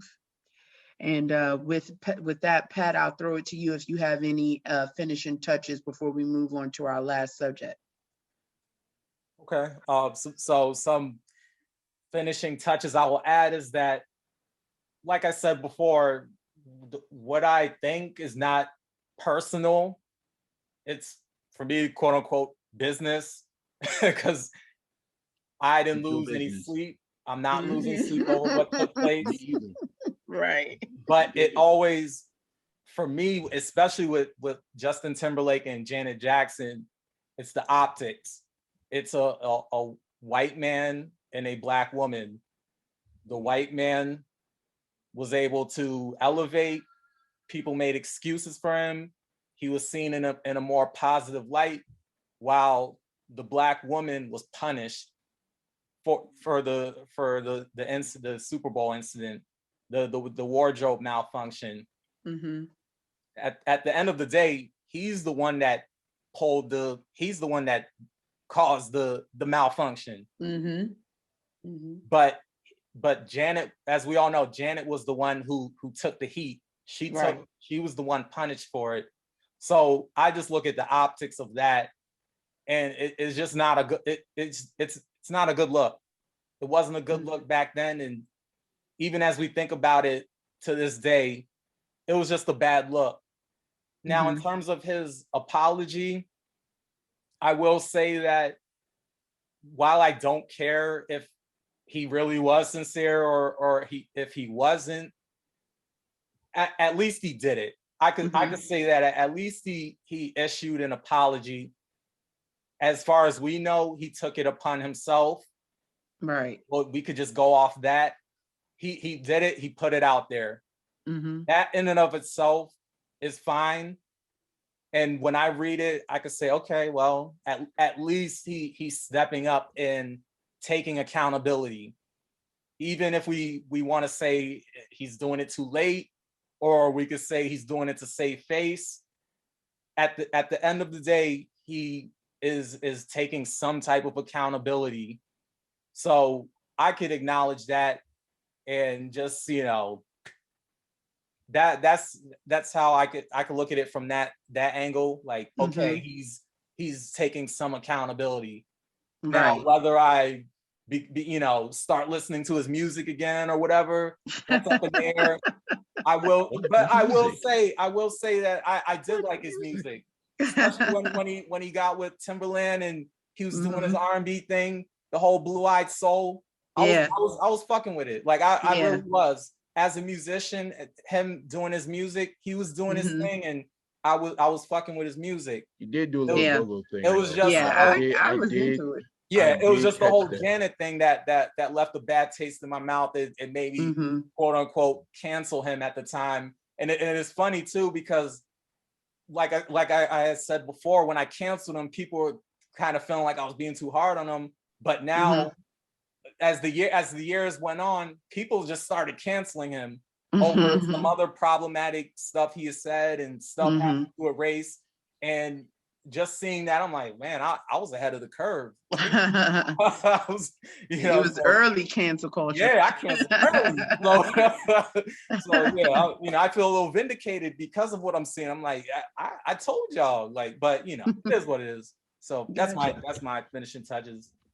All right, fellas. So the last subject of our session is the Texas weather crisis.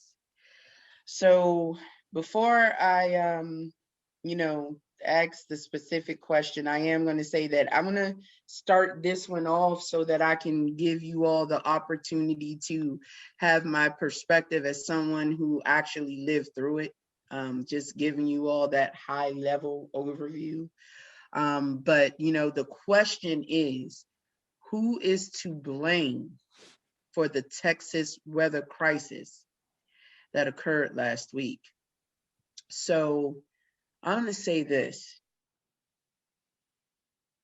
As someone from the DMV, as you two know, right? Not only from the DMV, but same area. We all grew up. Well, at least I for the most part, grew up in Montgomery County. And in Gaithersburg and etc. And Moco.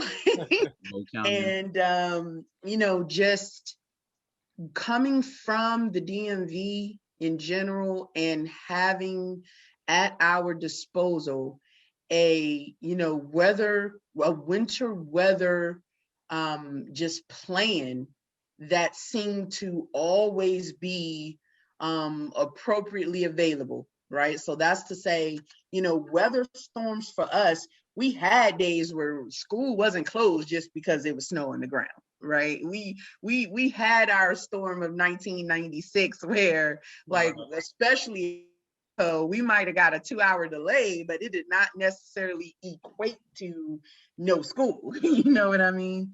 So with that said, someone coming from the DMV, coming from the North, and not really having a full understanding of the way that it works in this particular state, in Texas, I think not only was the experience harrowing, but it was shocking. Because I will admit that I did not have the appropriate amount of knowledge and did not even think to look into it about just how secular Texas can be. So I would say my answer to who is to blame for the Texas weather crisis that occurred is a combination of the people and the politicians that run this state.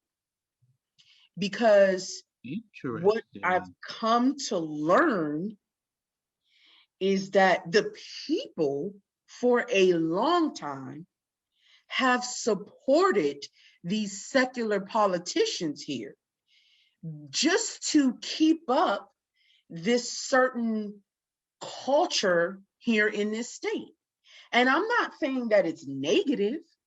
I'm just saying because it is what they are used to, because Texas has always been secular in so many ways, people have supported these politicians who have avoided being a part of the nation's overall electric power grid regulatory situation, just so they could avoid being regulated by the government.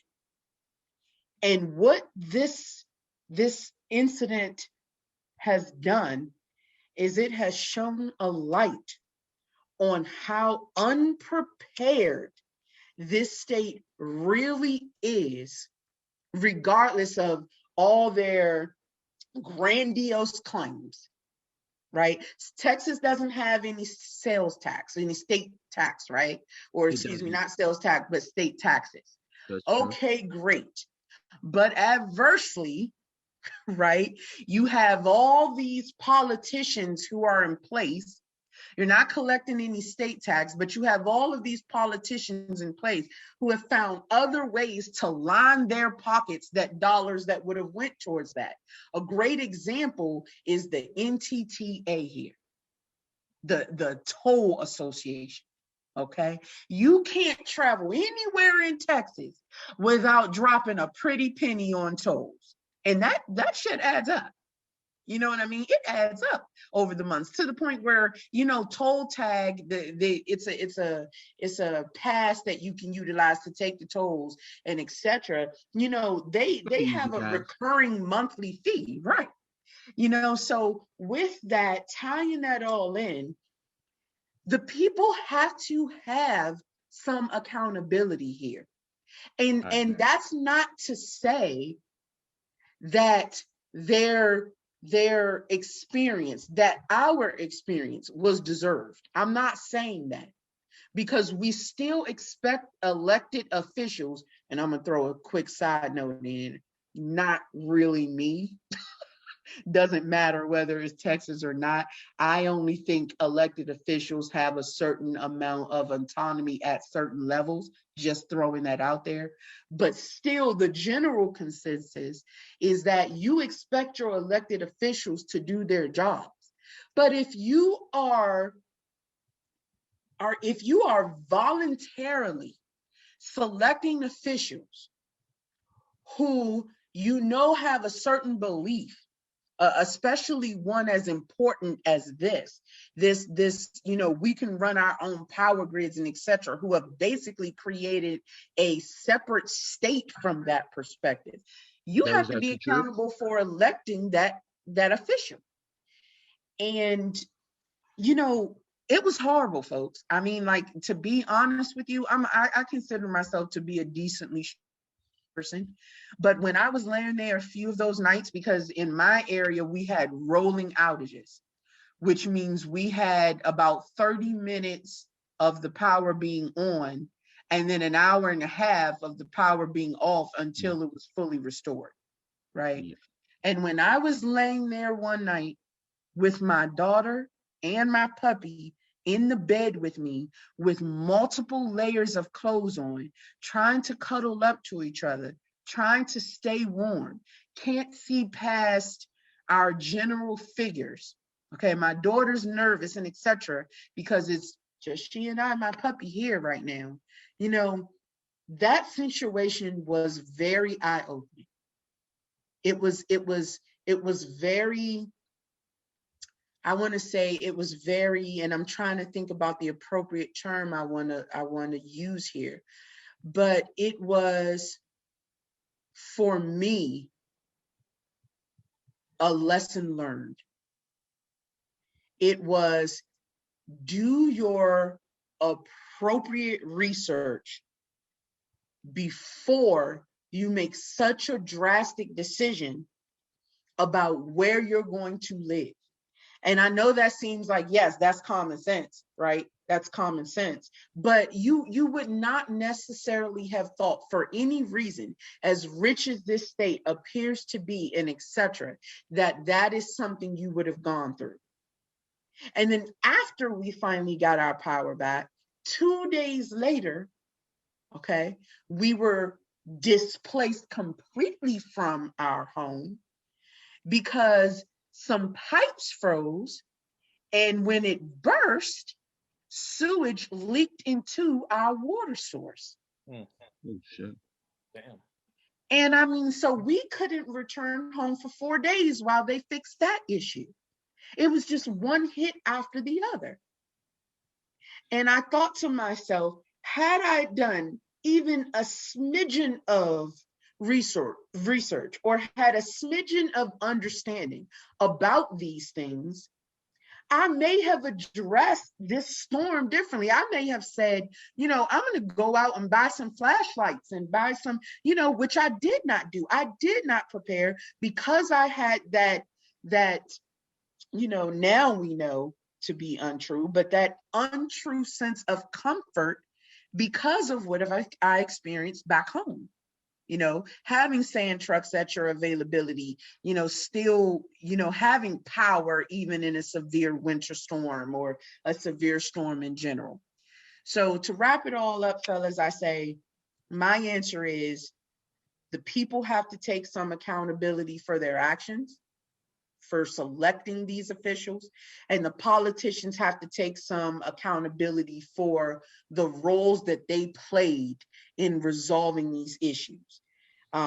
These outstanding bills that people are getting, cut the shit. This should not be accepted in any way. You go to those power companies and you tell them you apply a fucking rate that's appropriate for what these people just went through. Right.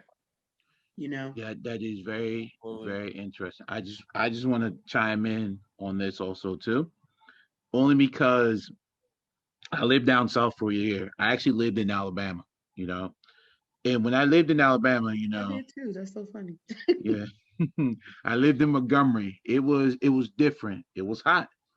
And being down there, the roommate I was with, he was actually from Alabama. So it was really good, meeting and talking to somebody.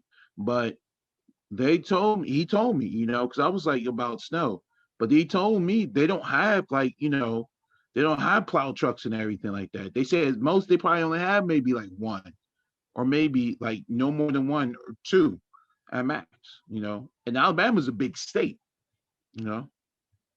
so they told me if it snows, they're not really doing anything, and and and and to let everyone know, I feel like this is for most southern states because you don't expect snow to hit, that below the Mason-Dixon line, like if anyone said, the last time it snowed, in Texas, they're probably gonna say almost like 20, 30 years ago. 50 actually. 50 years See? ago. Look how big as far as this deep snow. Yeah, 50. All right. Just imagine like us living in DMV, we get snow just like how Chicago gets snow, how Minnesota gets snow, So it's common to us, Pennsylvania, when I lived in Pennsylvania, when snow hits, man, I ain't never seen that many plow trucks out there before it even accumulates. Like once it even starts snowing, they're already out there going, And I've seen well over 10 to 12 like plow trucks at it, salting and pushing snow when the snow is dropping down. And that's a place that accumulates snow daily, So, the first thing I say that I blame the guy who runs the state is the governor, not being prepared for anything that might come that way. It don't even matter if, we have some 50 years, we just have no, you just got to be prepared for it. Being down south, they're really not prepared for it at all, And I also agree, none of you guys should be paying excessive, electric bills, The power grid did go down, but it is up to the governor to go get that shit together because that's his job. He runs the state and everything like that. Also, I heard that the mayor resigned and whatnot. Boy, I gotta talk about that. Way you go ahead. Shit, that pissed me off the most because that's the next man in line. You know what I'm saying? That's the next man in line. Senators don't really do nothing but take care of they only take care of hearings, and they do only stuff that is political towards his laws. You know what I'm saying? So everybody was picking on Ted Cruz. There's not much power he can do. He can do towards, because I told everyone, many of your senators are mostly like as normal people that walks around. It's like towards, because they, like a governor stays probably in a mansion away from people. You know what I'm saying? So he's no longer with the public. Your senators are within the public. You know what I'm saying? Your mayor also sometimes is within the public also too, all depending on what state and whatnot.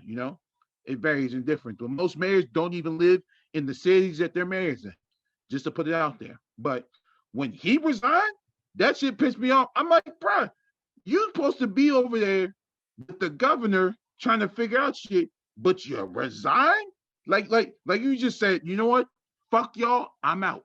And that's what went through my mind and whatnot. But they sat here, picked on a man, on Ted Cruz, he's a man who's a father who has to worry about his daughters and did what he was supposed to do as a father. You know what I'm saying? They're not even talking about that. They just talked about a man who was like, oh, he just left, and went to Cancun and whatnot. That's what all they said. Anything. That man's a father. He has kids. Just like everyone who lived in Texas, they all have the same thing. The mayor went to Cancun, or Ted Cruz went to Cancun? Ted Cruz took his daughters and his wife down to. Yeah, he's the senator, though. I just want to. Is he the senator? He's just a senator. He's not the governor. He don't have no power over the state. The governors run the states. Exactly. They control everything. All right, no matter what. So when things go wrong, you talk to your governor because he's the guy to make sure everything's okay. But like you said, I also blame people too because everybody wants to put this hand out. When something happens, or we gotta wait for the government. You can do what you need to do now. All right, you control your own household. It is your job to make sure your household is okay. And when things need to be done, it is your job to make those moves and whatnot. Yeah. I'm sorry, I didn't mean to cut you off. Were you still going? No. Okay, so while I agree with what you just said, that's ideal, but as we all know, it's not a lot of some people just won't be prepared. You'll have people who are prepared for such a emergency, and then there are going to be the people who are not prepared. And this goes into what I'm going to say when speaking my piece on this particular issue. I really want to focus on the Texas mayor. Since this podcast, we talk about the racial, political, we talk about things along those lines. I'm gonna speak about the Texas mayor, Tim Boyd. That's his name, correct? I just want to make sure I got it right. Tim Boyd. So I'll check out the name. Yeah, I just looked at it. Yeah, Tim Boyd. So he resigned after a Facebook post that he made where he told residents to fend for themselves. I read this in a CBS News article. Here's how the article was titled. It was titled, "Texas Mayor Resigns After Telling Residents Desperate for Power and Here Only the Strong Will Survive." Quote, "Only the strong will survive." Now, I thought that was an interesting title, and I'll get to that. And then it starts off with saying a Texas mayor resigns after seemingly telling residents to fend for themselves. This is how the article begins, the body of the article. And it goes back to what we was talking about in our first episode with the types of words they use, because I'm going to focus on seemingly. It says seemingly telling residents to fend for themselves. If you read his actual Facebook post, there is no seemingly. He said residents should fend for themselves. So I'm wondering why they even put seemingly in there. So just to go into his post, and I'm not going to read the whole post because it's actually a long rant, post, but I'm gonna just go into the beginning of it. He starts off by saying, let me hurt some feelings while I have a minute.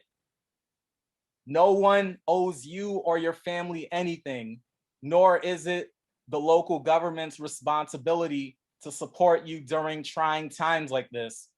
Sink or swim, it's your choice. The city and county, along with power providers or any other service, owes you nothing. And nothing's in all caps, by the way. I'm sick and tired of people looking for a damn handout. I'll end it right there. So to me, that is fucking egregious. To even make a post like that, it is really fucking egregious. Like, why would you even post something like that? You are an elected official. where's your empathy? Like where is it at? Mm-hmm. And when I hear certain things like that, when I read certain things like that, honestly, I'm not surprised. To be completely honest here, I'm not surprised when I read or even hear statements like that. And it comes from people, and I'm gonna just say it flat out. Like, I mainly hear it from white people, especially ones that come from a certain class. We could say a certain class, whether they're middle class and up or whatever.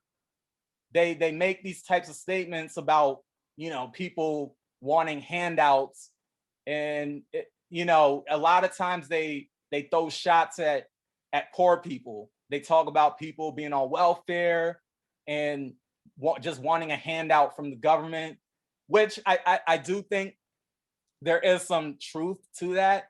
You know, of course, there's always people who are going to want to take advantage of the government. There's always going to be people who don't want to work for what, you know, for whatever reason, so on and so forth. But you can't make these broad statements about poor people. I mean, because we know all poor people don't operate in that fashion. Mm-hmm. But it just goes to show how they look down on poor people. And honestly, when I say poor people, let's be real, they're talking about Black people. What they're talking about Black people. We could say they're talking about Black and brown people, but a lot of times they're not talking about whites on welfare. And there's a lot of white people that's on welfare. There's a lot of poor white people out there. And yeah, in some cases, they probably are talking about some of the white folks on welfare or the white folks that are poor. But let's be real, some of these folks that talk this shit, they're talking about Black people. So when I see an elected official making a post like that, it just shows where his mind is at. And absolutely, I think a lot of politicians, a lot of elected officials think that way. The only thing is they can't say it out loud. They think it, but they can't say it out loud.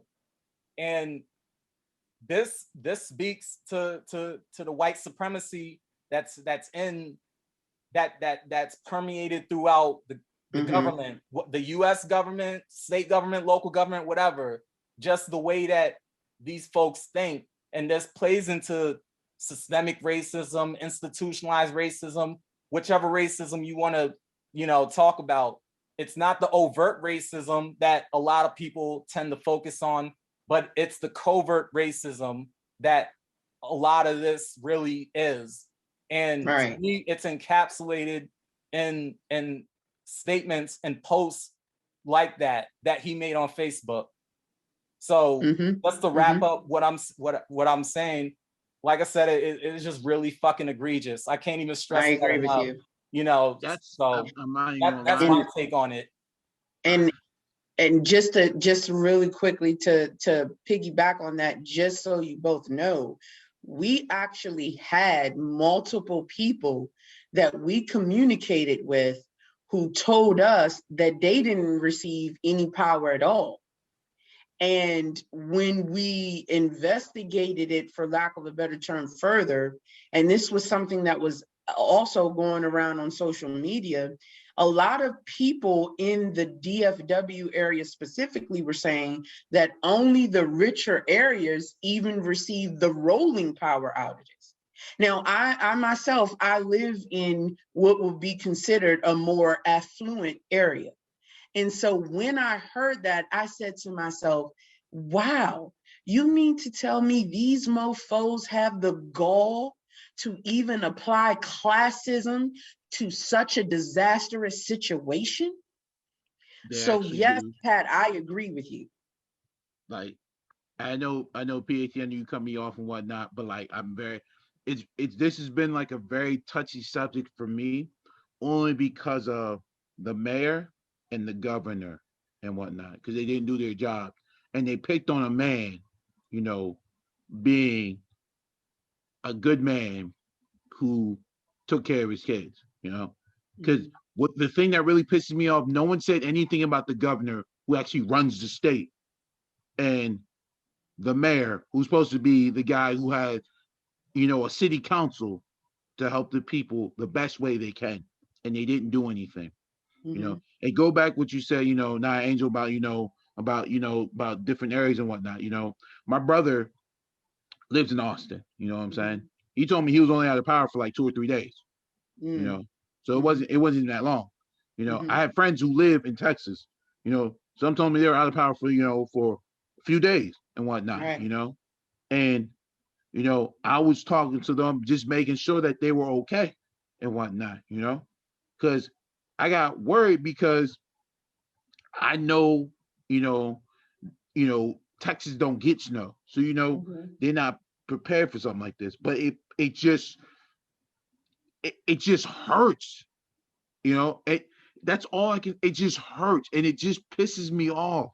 You know, Mm-hmm. like the man who runs the state and whatnot Mm-hmm. absolutely said nothing, did nothing, you know, and didn't even make an effort to do anything, you know, not even one, and that's his job, you know, you know, because Mm-hmm. Texas votes on their governors, you know, they vote on their mayor and whatnot, you know, Right. That what yeah. they, and, Mm-hmm. you do get to vote for, you know, per se your senators, but you're not really voting for senators and whatnot. You're really not and whatnot. Mm-hmm. But it just boils to my skin Mm-hmm. how how how a man resigns and whatnot, and he's a complete asshole. Mm-hmm. Excuse my, he's just a complete asshole. Like I just had this. Sure. Sure. Yeah, no, I completely understand where you're coming from, fellas, and I'll wrap this up with this note on this subject. I definitely understand where you're coming from about our elected officials. I think that at the end of the day, I honestly can't say, because in the moment I wasn't paying as close attention, that I did not see the governor making any efforts, because I do recall a few articles where he was trying to have, in the moment that the power outages were happening, he was trying to make sure that the company, because there is a specific company that is responsible for just responsible for Texas like electrical grid, and they're called ERCOT, Electric Reliability Council of Texas, right? And it's my understanding that he was trying to seek answers about what was causing such blanket power outages as it was happening. Now, that is not to excuse any of his behavior. I'm not doing that. I'm not excusing any politician's behavior whatsoever. Because as I said, this experience was probably one of the most harrowing, for lack of a better terms, that I had, as far as not really knowing what to do or what was going to come next. But what I will say is, I find it hard pressed to believe that there was no evidence of this mayor's inappropriate behavior prior to this incident. It's totally possible that there wasn't, right? That he played his political cards 100% correctly before this incident happened. But I would tend to lean more towards Pat's statements, in that no, what he represented was the underlying systemic racism that most people in these positions hold. And what happened here was the people that voted him in before this incident occurred, they weren't affected by that. It didn't matter to them, because they weren't a disenfranchised Black American living in Texas having to deal with this. They weren't on that equal level of disparity prior to this weather incident happening. But what happened was they became equivalent and didn't like how that felt. And that's why I say that part of this responsibility, if I had to give it a range, I would say 60-40 or 70-30, the politicians were more responsible. Absolutely. Because regardless of who the people vote in, we still expect them to go in and do right by the people, by us. But at the same time, it's accountability. Everything in life is accountability. If you rated in Joe Schmo, who you knew to be someone representative of systemic racism, but because you had your white privilege and because it wasn't affecting you, okay, but you voted that person in, you have no right to be shocked by his behavior when you're brought down to the level of the constituents that you didn't give a shit about when you voted for him. And so for me, that's the only reason why I say that the people have to own some responsibility for what we experienced. Yep. I'm not taking that from you. That's one thing I'm not. Mm-hmm. You know, I'm not taking that from you. You know, Absolutely. So, but that is true. mm-hmm. So with that said, fellas, I think this was an absolutely amazing and great session. Yeah, I think so. I think so we too. got I through got a a little lot. emotional at the end. I ain't gonna lie. I think we all did. we got through a lot this one, and we definitely spoke on some sensitive subjects. You know, Pat, I appreciate your disclaimer at the beginning on the Farrakhan thing, you know, and E-Man, I appreciate, you know, you sharing your sources to our audience. We definitely are going to make sure that we provide some links to these subjects. Of course, we encourage you, you know, be your individual, do your own research and etc. But we will also provide those links when we drop the session. Absolutely.